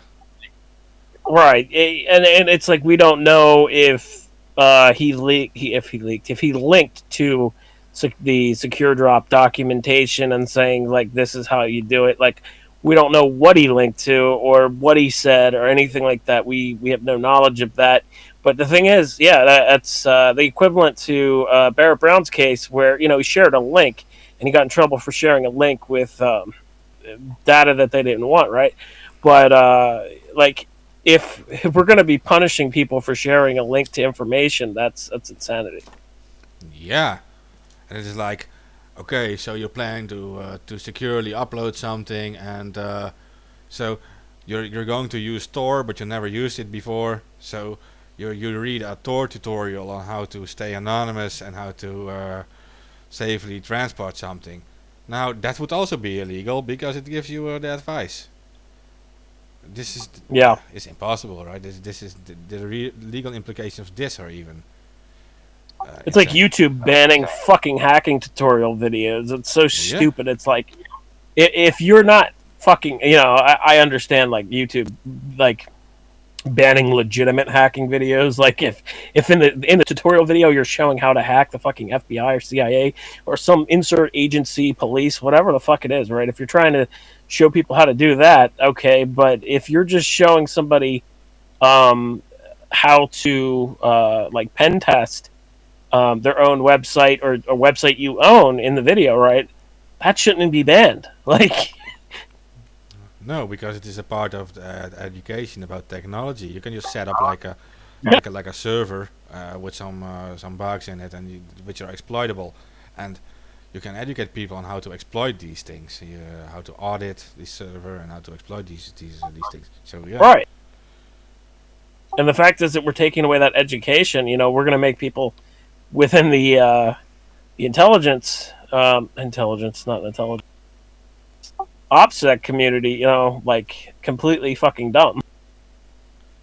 yeah, and even future intelligence, like you mentioned, you said intelligence by mistake, but maybe even that, like people who are interested in that, even people who are interested in joining their side to actually secure government websites or gather intel or whatever for governments, they're hurting their own people too with it. I mean, yeah,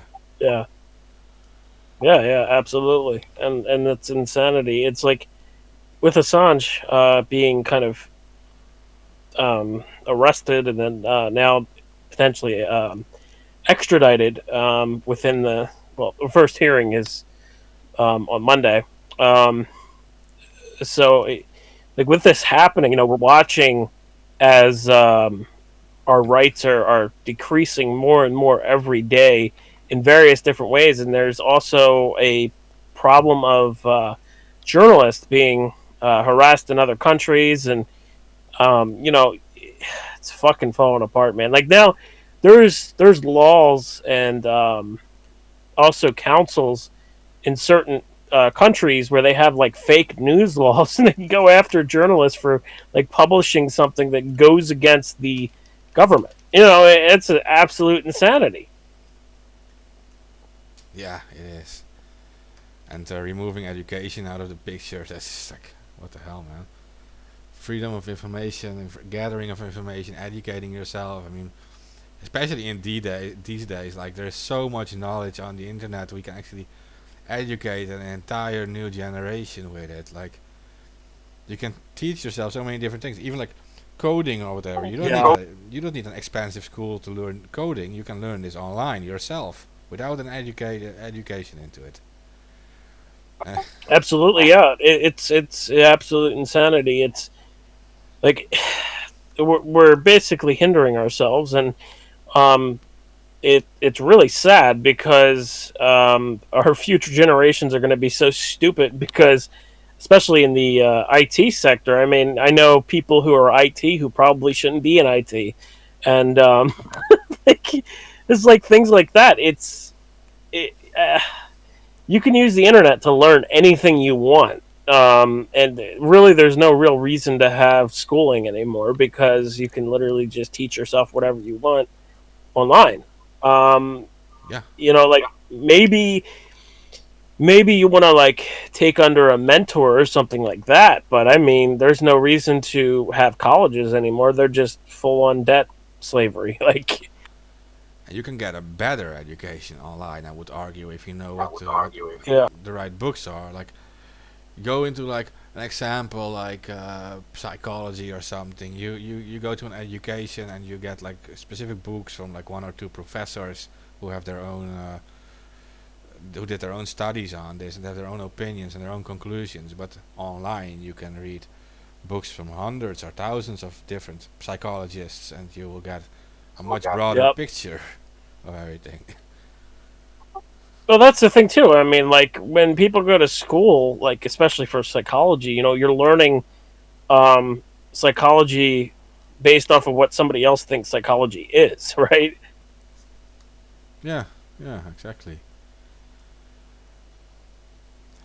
And like So I'm also like sales training, for example. You want to be a good salesman. Like, uh, do I have to go to a school and get myself be educated by a teacher who is not into sales himself, who's just talking about it in front of a class, but who is not actually selling things? right. I can Yeah, get yeah, that's a big point. yeah, I can online. I can watch YouTube and I see the best salesman in the world talking, giving advice on how to sell products. Like, Yeah, yeah, yeah. Just sign up, Tyler. yeah, yeah, Oh man, that guy still fucking sends me emails, and it's like, dude, no, I don't want your emails. Stop. Like they all go to fucking spam, but still, it's like I've unsigned or unsubscribed from his email list, and he still sends me emails. yeah. Yeah, well, that's diehard. They don't keep your info forever. Leads. It's leads. Yeah, yeah, yeah, yeah, for sure, definitely. But it's like, I don't see how he legally does that. But then I guess he doesn't fucking live in the U.S. I don't even know where the fuck he lives. But like he does these videos, so I mean, he's making money doing it. But yeah, I mean, he has like these marketing classes and everything. And I've actually talked to some people who've taken his marketing classes, and um, like they said that they weren't like not worth it. Like you learn something. But yeah, in regards to like marketing and stuff like that, if you really want to learn marketing, just study NLP and just look up Joseph Goebbels' books. Yeah. Yeah, you could. Yeah, and that is something like that's a very good example. That's something that is banned in formal education. So we'll never get that stuff. But they are. Wait, really? Joseph Goebbels is banned? Yeah, many schools this kind of stuff is banned. You don't get actually advice from Nazi propaganda ministers. Um, but they're proven. Yeah, yeah, I know. Well, yeah, yeah. That's why I was saying it. That was a joke. It's like a fucking like non PC joke. Yeah, But yeah. No, it's all true. It's all true what you're saying. Like, yeah, now somebody's gonna dub that shit and they're gonna make me a Nazi. out of context The thing things. is, right? Yeah, yeah, yeah. Well, I mean, like honestly, like they were the best propagandists. They and not only the best propagandists, but also they were involved in advertising. Like, like they got involved with like different companies and they were advertising for the Nazis. So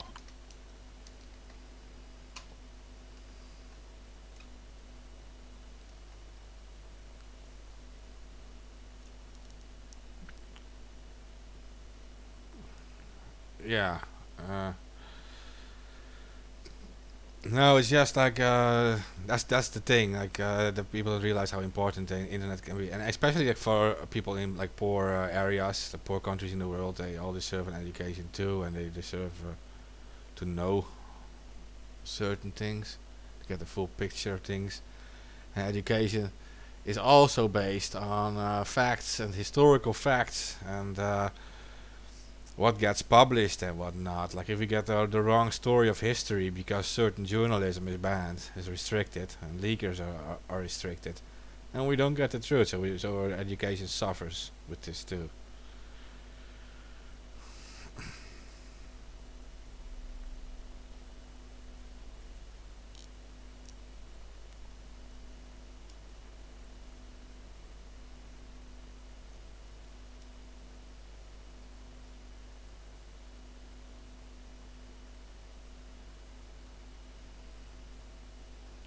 Are you still here, or Right. did you drop?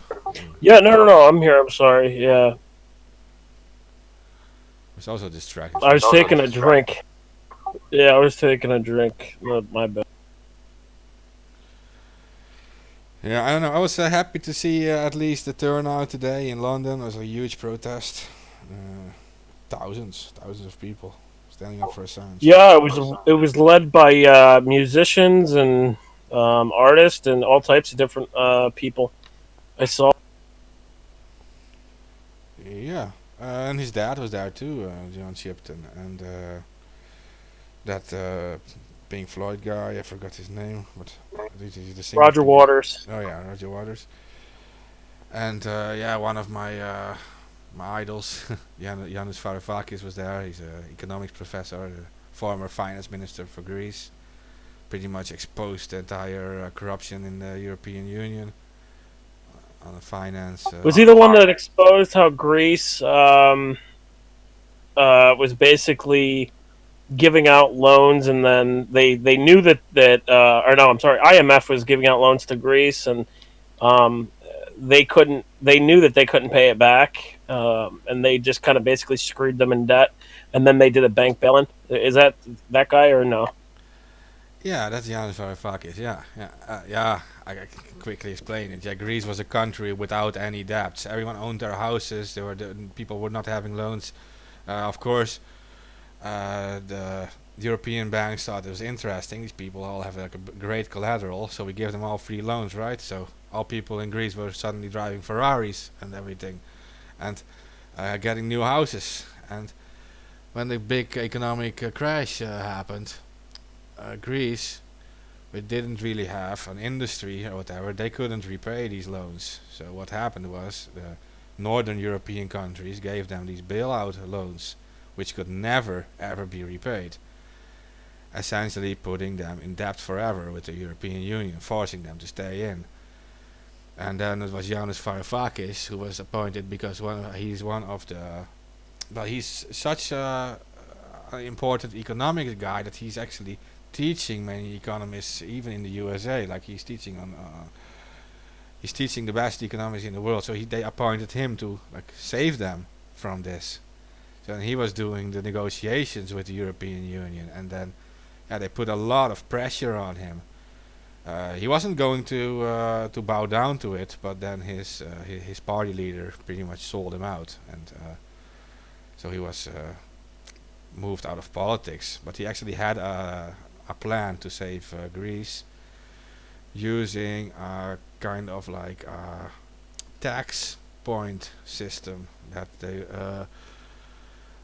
because the European Union was threatening, saying like, yeah, if Greece is going to leave now, that tomorrow there won't be any money coming from your ATMs.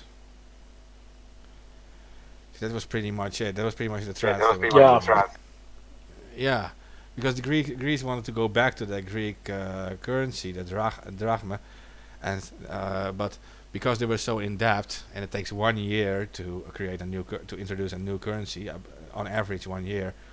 They knew all the speculators would speculate against their currency, so it would drop in value instantly and keep dropping, because they're in debt.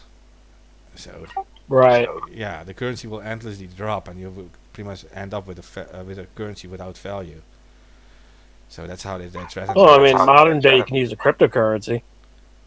Yeah, nowadays it would have worked if they had like a Bitcoin like a solution. That would have been the way out, for sure.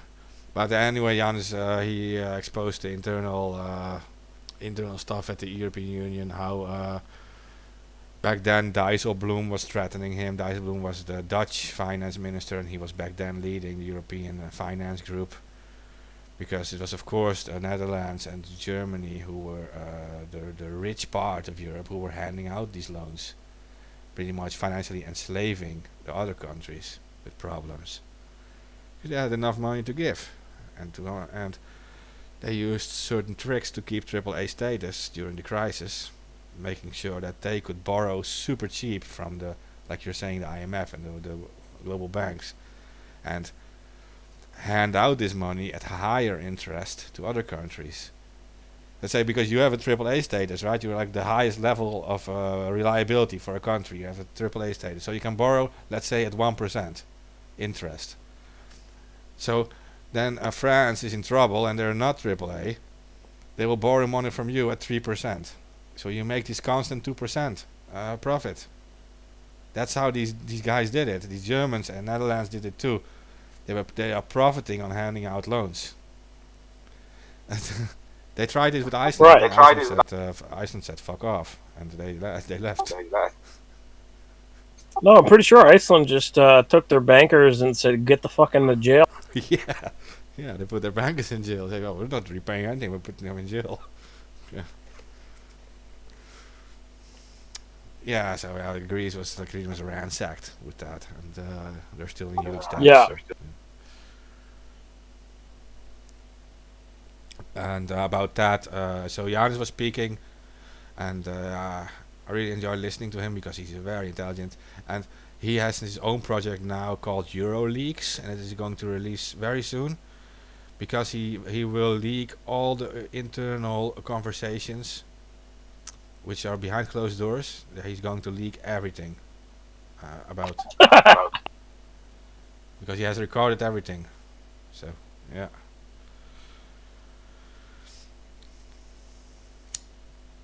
I don't know how you would do that without getting killed, to be honest. I mean, some of those conversations, criminal.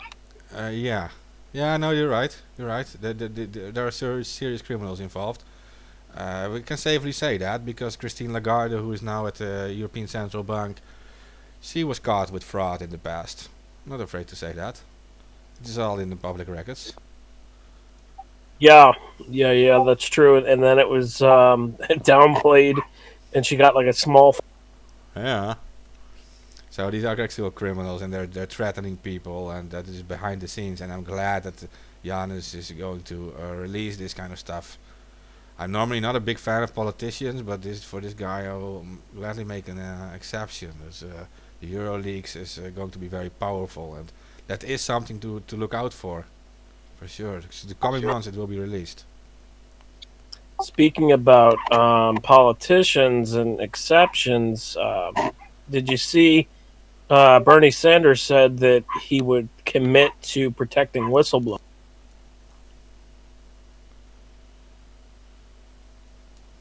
No, I don't know anything about that. All right, so hold on. I'm opening the article so I could just read it.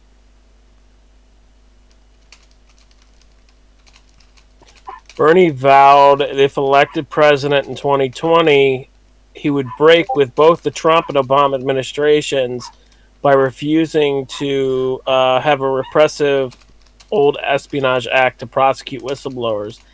And he said that he basically condemned President Donald Trump's repeated attacks on whistleblowers, and he emphasized the crucial role that whistleblowers play in a free democratic society. When Bernie was asked about the Espionage Act in 1917 and whether this should be used against those who raise alarm about government wrongdoing, Sanders said, "Of course not." He said, "The law is very clear. Whistleblowers have a very important role to play in the political process, and I'm a very supportive person of the courage of that of a whistleblower, whoever he or she may be," Sanders said. So he is standing up against whistleblowers. Now, it's very interesting that he's standing up against whistleblowers, but when questioned about Assange, he didn't say Assange's name. He just said that he supported a free press. So I think this is a little bit of double speak, I guess, in a sense. Like he hasn't yet said that he supports Assange or he supports he said he supports free press, right? So that's one thing, right? But we really need Bernie to actually say Assange's name and stand up against this extradition of Julian Assange, because, like I said, it'll set a precedent whether you like him or not. You know, uh, like Yeah. journalists should not be charged under the Espionage Act. But do you expect him to do that? Because he would pretty much go against the rest of the DNC, so to speak. I mean, Yeah, yeah, Clinton wanted the guy to drone the guy, and that Biden guy said like he's like a cyber terrorist, and these other guys were not all too friendly either. That even that Andrew Yang said like, he needs to be trialed in the USA, so extradite him. So yeah, yeah, yeah. And this was during an interview with the Intercept where Bernie said these things, but also it's worth noting that under Donald Trump, there's been 8 whistleblowers who've been prosecuted. 5 of them they actually used the Espionage Act against. So, anybody who says Trump is draining the swamp, I think that needs to be thrown in their face. Like, he ain't draining the swamp. He's filling it. He's making sure that nobody can whistleblow and say anything about it. Like, Trump is one of the most dangerous presidents that the U.S. has ever had because of these things that he does. No president has ever used the Espionage Act against a journalist. None. no, Obama said that he wouldn't do it because it was too dangerous. Yet here we have fucking Oompa Loompa saying that he's gonna use the Espionage Act against Assange. Like, it's crazy. You gotta understand that Trump has something to do with this, right? To say otherwise is absolute insanity. So his claims of WikiLeaks, what's a WikiLeaks? Yeah, like, no. First off, he was praising them during 2016, and saying that they were exposing Hillary's corruption. And then when he gets in to be a president, he changes his tune and everything. Same thing goes with Mike Pompeo. Mike Pompeo was praising them too. And then he gets into be CIA director, and then he's bashing them. He gets into State Department, he's bashing them, and then calling WikiLeaks a non-hostile intelligence service. Like, yeah, or I'm sorry, not non-hostile, no, hostile non-state intelligence service. That's what it is. yeah, that's pretty much what they said. Yeah, yeah. Yeah. I had to clear that up because I just fucked it up and said non-hostile. I meant non-state hostile intelligence service. So,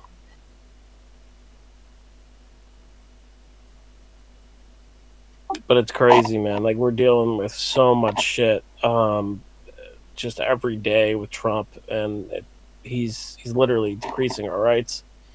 Um, and recently, he, in spirit of questioning everything, okay, Trump pardoned one of his longtime friends, Michael Milken, or Milken, I mean. And this guy's like a Wall Street guy. He was charged with fraud in the 1980s. He was involved with various fraud schemes, and then in the the late 1980s or early 90s, he was imprisoned for 2 years after his sentence of 10 years was commuted. So, I mean, now Trump pardoned him and took that charge away from him on his record. And it's crazy the level of corruption that's going on with Trump. He knows this guy. He knew this guy for years. He's pictured with him like all over the place. You can find several pictures of Trump and Milken. So, I mean, it's like, and also this guy's like Romney's friend and longtime friend. He was involved with Romney's deals, and he actually helped Romney fund Bain Capital. So it's just like things like that that like it exposes the corruption and show of what's going on in government. People are saying like Trump, to not to get too much into U.S. politics, but people are saying like Trump and Romney are enemies. He just pardoned their mutual friend. And this guy helped Romney fund Bain Capital, which is just completely it's all built upon fraud. And that's what my whistleblower has been saying. As we go back to the topic of whistleblowers, my serial Wall Street whistleblower, Laser Haas, has been saying that Bain Capital is basically built on fraud, and like it is, like you can look up all this information. It really is built upon fraud, um, and they do like these roaming schemes to go after companies. So I mean, Trump like protecting Milken is a big sent message to Wall Street that corruption and fraud is okay. Yeah, I think yeah, without being like partisan, these people are, but they belong to the same party, right? It is. I think it's so weird to say like, okay, Mitt Romney is like an enemy of Donald Trump, or George Bush is an enemy of. They're all the same political party, like they're not actually enemies. And then you have all these pictures you see where you actually see them playing golf with the other party, Mm-hmm. the high guys, right? That is like there's like an elite, and that they are in both parties, and they're just together. They just discuss together, make like plans together, and have fun together. So yeah, that is the most disturbing thing, and it like makes you an instant conspiracy guy, believing that there is no actual election anymore. So, but I'm looking from the outside. I'm not in the U.S., so I can't really. You guys are far more educated on that. Well, I mean, you would be called a Russian bot because you're criticizing the U.S. government's election system. Oh, yeah, well, why can't I just be like a Chinese bot or whatever? I just always have to be No, Russian. no, Russian. Sucks, man.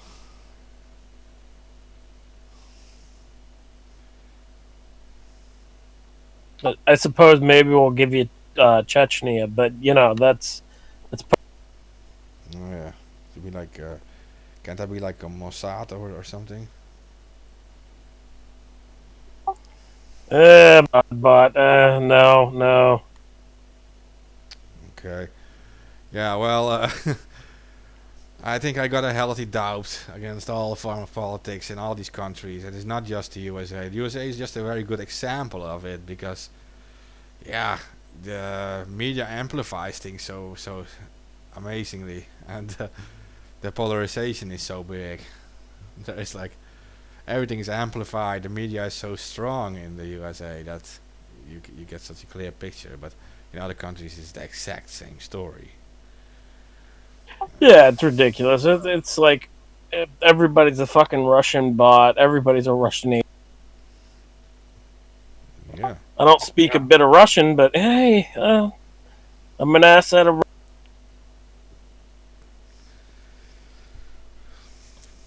We're all from Mother Russia, right? Yeah, yeah, yeah, exactly.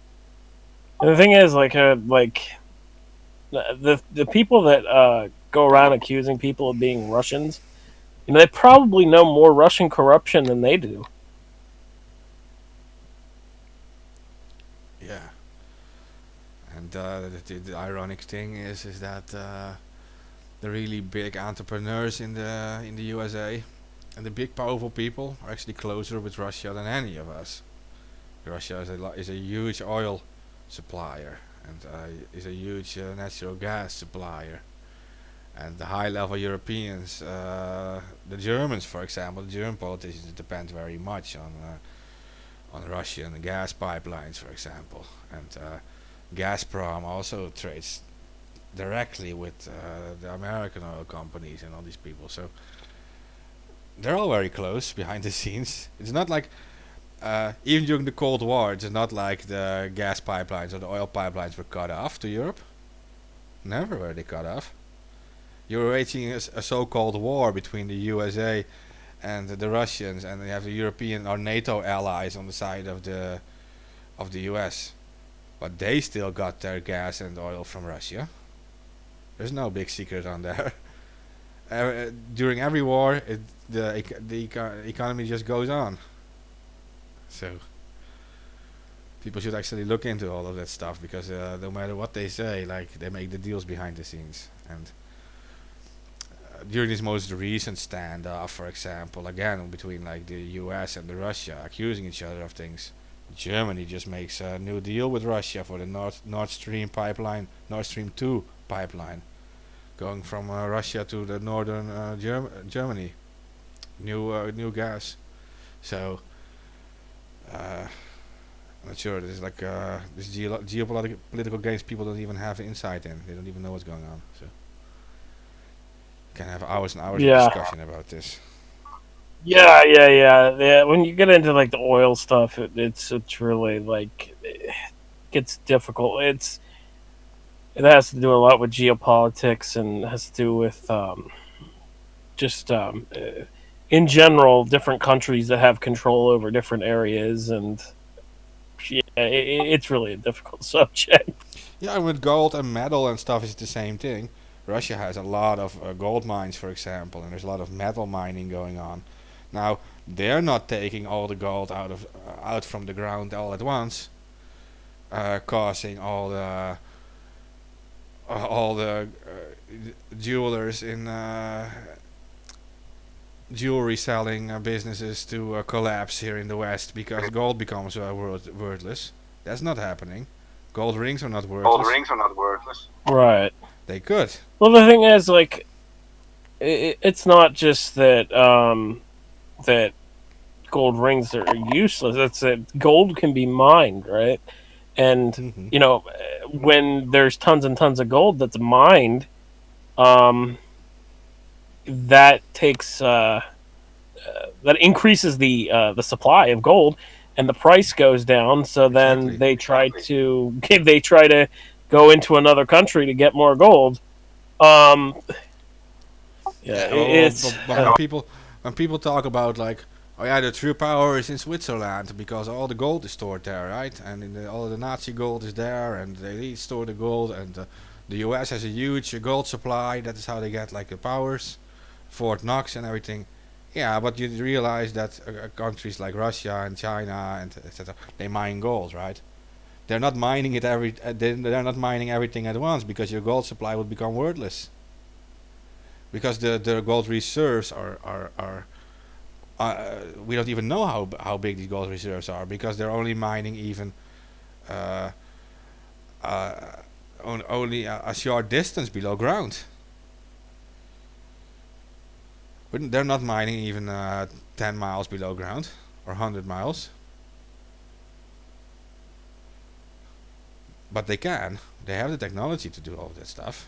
You can mine most of the resources you can find deeper into the ground. And when I read about people, yeah, you want to store gold and silver, yeah, but you're also living by the grace by what other countries do, how fast they mine. And the bottom line is, they all made agreements behind the scenes, and they have these agreements that, yeah, they have some kind of like a fair use policy and things, so to speak.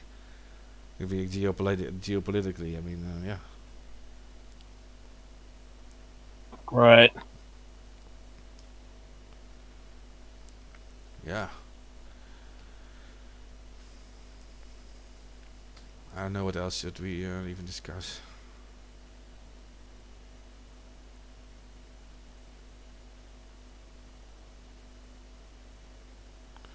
I'm looking for updates on Assange, just to see. Yeah, it goes again in the question everything topic, right? Like, yeah, resources are being mined, not all at once. It's the same as with printing money. Like, you're not printing endless amounts, and you could print endless amounts. The Federal Reserve prints a lot of money and injects it into the economy, back in the economy. You have a constant devaluation of money, but you are not printing too much. Yeah, some would say that you're always printing too much. You shouldn't print at all. But they could increase the printing 100-fold or 1,000-fold, and Yeah. yeah, pretty much devaluating like that your dollar is only worth like 1 cent of it. What's it worth now? But you're not doing that. Like you have behind the scenes agreements, so to speak, between these powerful people in these different countries. I'm bored of Right. Yeah, and that was very well demonstrated with the whole Stop Acta 2 situation where there was a pipeline deal that was kind of passed through from Germany to, where was it? France, I think it was. yeah, that is the Nord Stream 2 thing I just mentioned. Yeah, that goes from I think from Russia to Germany to France or something. Yeah. Yeah. And then, Germany like kind of traded that pipeline for the whole internet bill. I remember reading that. I Yeah. remember seeing that, and I was just like, "Wow!" Yeah, you're right. Yeah, pretty much like they how you say they compromise on other things and they get something in return that's more important to them. Like, yeah, sad actually, but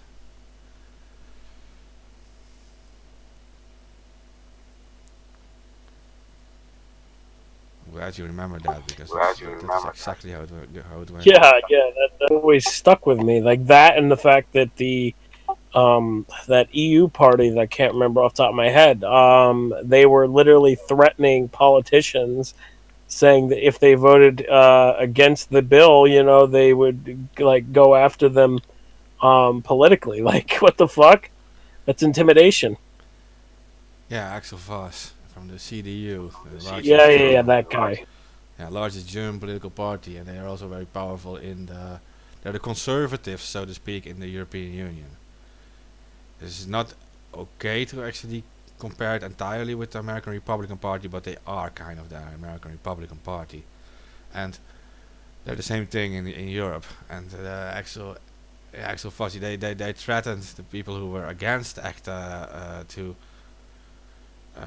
with bad publicity and bad career, being it a bad career move and everything. They threatened them and causing our internet to be censored. Yeah, it's absolute insanity, and it's crazy how that he was allowed to do that and not like prosecuted or anything because it's intimidation. Like, what the fuck? It's intimidation before a vote. Like, what the hell? Of course, it should be totally illegal. Yeah.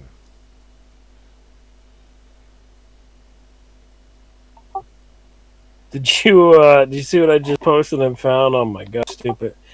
Back to the U.S. politics thing. Bloomberg now has a banner that says Donald Trump cheats at golf, as if that fucking matters. Like, what? Yeah, Oh my it's god. an attempt to U.S. break. politics make me want to stab my eyes. Yeah, it's an attempt to break that picture of them being best friends with that whole golfing picture. Yeah. I agree. He's a smart advertiser, that guy. But I think they only appeal to like the dumbest 90% of Americans, I guess, or something. Yeah, I don't even think they're appealing to anybody anymore. I really think that they've not done it. Like, nobody believes you anymore, guys. Like, and here's the other thing. Like, did you know that Bloomberg just allowed 3 women to now speak on their NDAs? Like, for Yeah, like he was accused of sexual assault and all this other shit, like sexual harassment and all this other shit, and like now he's giving them permission to speak. Like, does that not say everything? Like, he's no different. He's just no different. He's no different than Trump. He's no different than Bill Bill Clinton. Like when it comes to that, like Trump has been accused by countless women as well. I mean, it's like these guys, they have like a mindset of like they're allowed to do whatever the fuck they want. Like, Trump whole grab him by the pussy tape, right? He literally fucking said it. Like, that's his mentality.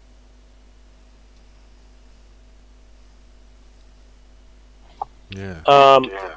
I got another update here for the coronavirus. I think you might laugh about. Doomsday Cult held a event where they wanted to infect as many people as possible for a super spreader outbreak in South Korea. Oh my god. Oh my god. Apparently, Israel. Go ahead. With lag again. I was just gonna say Israel. Apparently, there was alarm after visit by pilgrims who had the coronavirus, and they're like calling it like a like biblical thing. Did you see that part? Actually, it was GB who was posting that about Italy. I posted it in the other chat. Yeah. Yeah. Dozens of Italian towns are in lockdown over the coronavirus. Um, uh, Health experts are saying this may be disease X that we've warned about. Apparently, the coronavirus is interrupting the supply chain for watches, lobsters, and dozens of other products. That's not surprising. I kind of thought that would be the case. Not lobsters, but I mean, in general, supply chain. I mean, that's obvious. Like a lot of stuff comes from China. And like also another thing that comes from China is medicine. A lot of medicine comes from China. People don't realize that, but it does. I've seen much of the supply being restored again. Not everything, by the way. Maybe 75% I saw of the stuff I ordered myself in China. 75% or something restored. And that's a load of different suppliers I use, like maybe like 50 different suppliers. Most of them are restored. Not all, no. Some I don't even know, they don't even answer anymore. So That's a confession right there to spreading the coronavirus. oh yeah. It's got a fucking like lifespan or not lifespan. What is it called? Fucking what is it called? I can't even think right now. It's got a rate of survival. An airborne rate of like 9 days. So I mean, Yeah. Yeah, well, some suppliers do say it. They actually say like, "Don't worry, because we spray everything before we send it." So, yeah, they do say it like seriously. And some message like this copy paste message from the World Health Organization that the virus only survives or this and this time. That is what they also do. yeah. Well, I would honestly hope that they're spraying everything that's leaving China. Like otherwise, it's just gonna spread very, very rapidly, very fast. Yeah, yeah, no, I agree. Yeah, it's scary if you think about it. Actually, thinking about like these about things like carpets, for example, you would get from China or something. Yeah, that'd be a Yeah. great one for the fucking virus. Yeah, because I read that too. That it helps viruses survive in carpets and stuff. Yeah. Yeah. A carpet, like fucking fur coat, anything like that. Where it can, like, like just kind of bury itself into heat and um, into fur and stuff like that. Because it's fur coat or like a carpet, it's perfect. But like these doomsday culters in South Korea, man.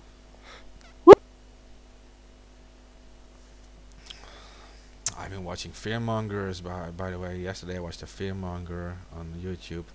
He was going insane, really, about this fire. He said we're all going to die and we all have to buy gold and Bitcoin and he said like yeah, and he had like Sounds 3,000 people or something watching him at the same time. Everyone was believing it. I was in that chat and we were like, I was like a bit oh, I skeptical. mean, the super rich are a lot of.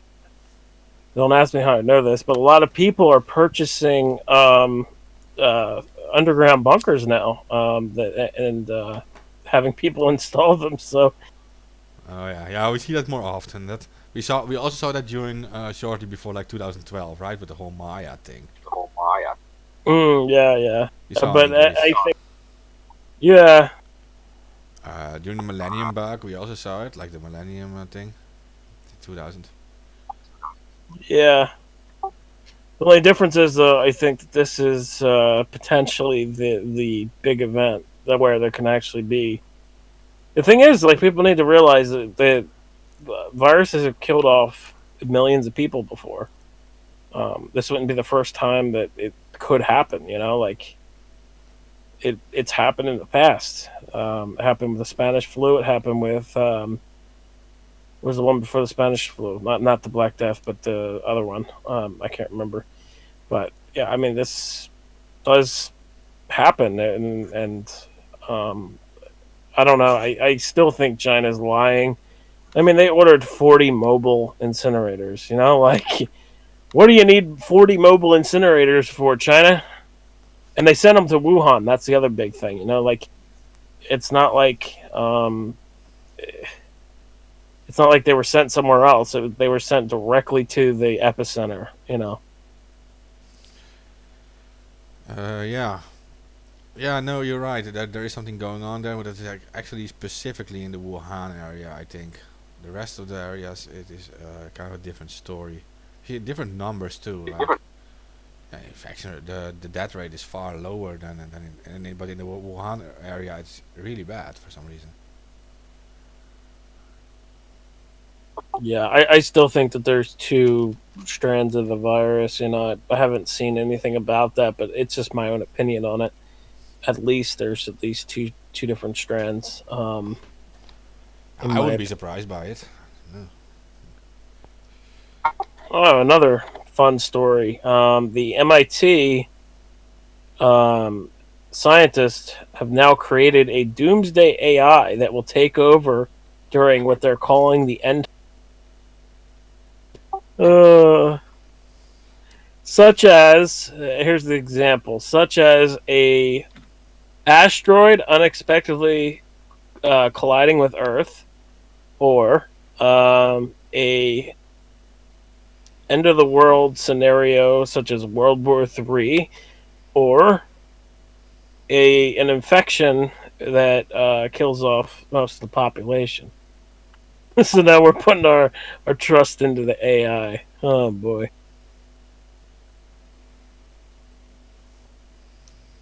Oh my god.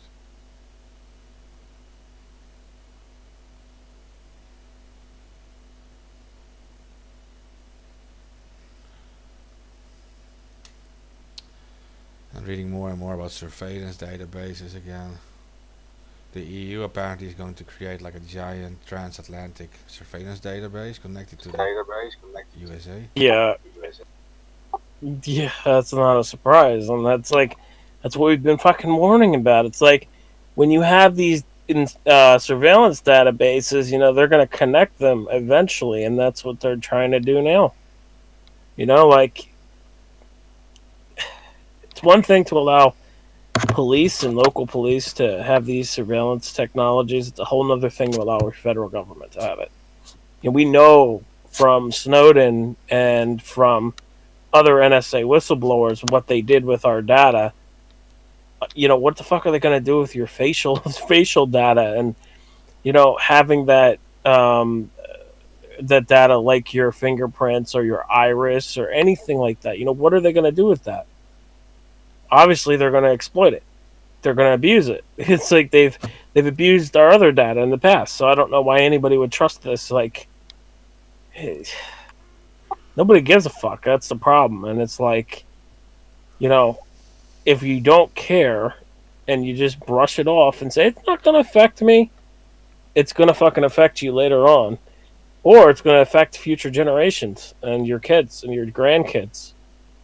And yeah, it's real sad, man. Like I wrote up an article about how the Senate, or how, I'm sorry, not the Senate, the House in the U.S. Is subpoenaing Amazon to demanding them to tell them how their partnerships with police work, and other data, how their systems work and everything. And I mean, it got like zero, next to nothing shares. Like, and it's sad that that doesn't get shares. And I'm not saying that because like I'm like hungry for shares or anything, but it's like it's the fact is like that type of information I personally feel is very important, and it doesn't get that many shares around as compared to like something that is more like niche topic or something like marijuana. You know, like oh man. Yeah.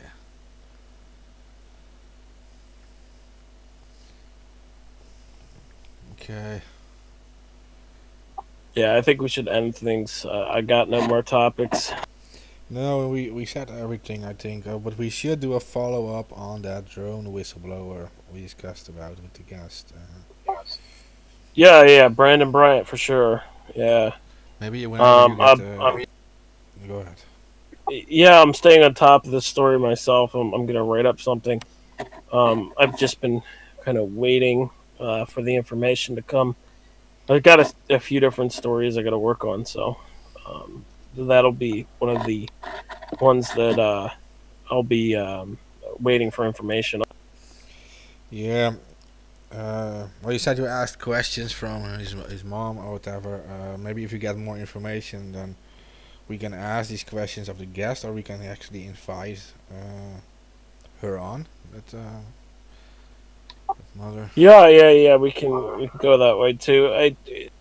Yeah, I was doing it for the questions wise. I was doing an article for the Mind Unleashed, and I was gonna link to their GoFundMe because I was just like, this is fucking insane. Like, here's another fucking whistleblower being jailed, and yeah, I always support those types of causes because it's, you know, that could be anybody. That could be any of my friends. That could be me. You know, like, I mean, I'm not a whistleblower that was in the military, but I mean, like, when people like that get targeted like that, it could be anybody. It could be any of your friends, or you know, you just gotta stand up and actually um, do something.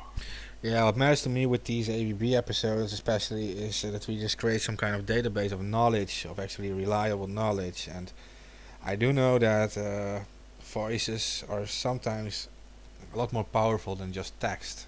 You hear people speak and they use their emotions. You can also hear like, are they legitimate in what they're saying, or are they like lying or something? Yeah, yeah, yeah, that's true.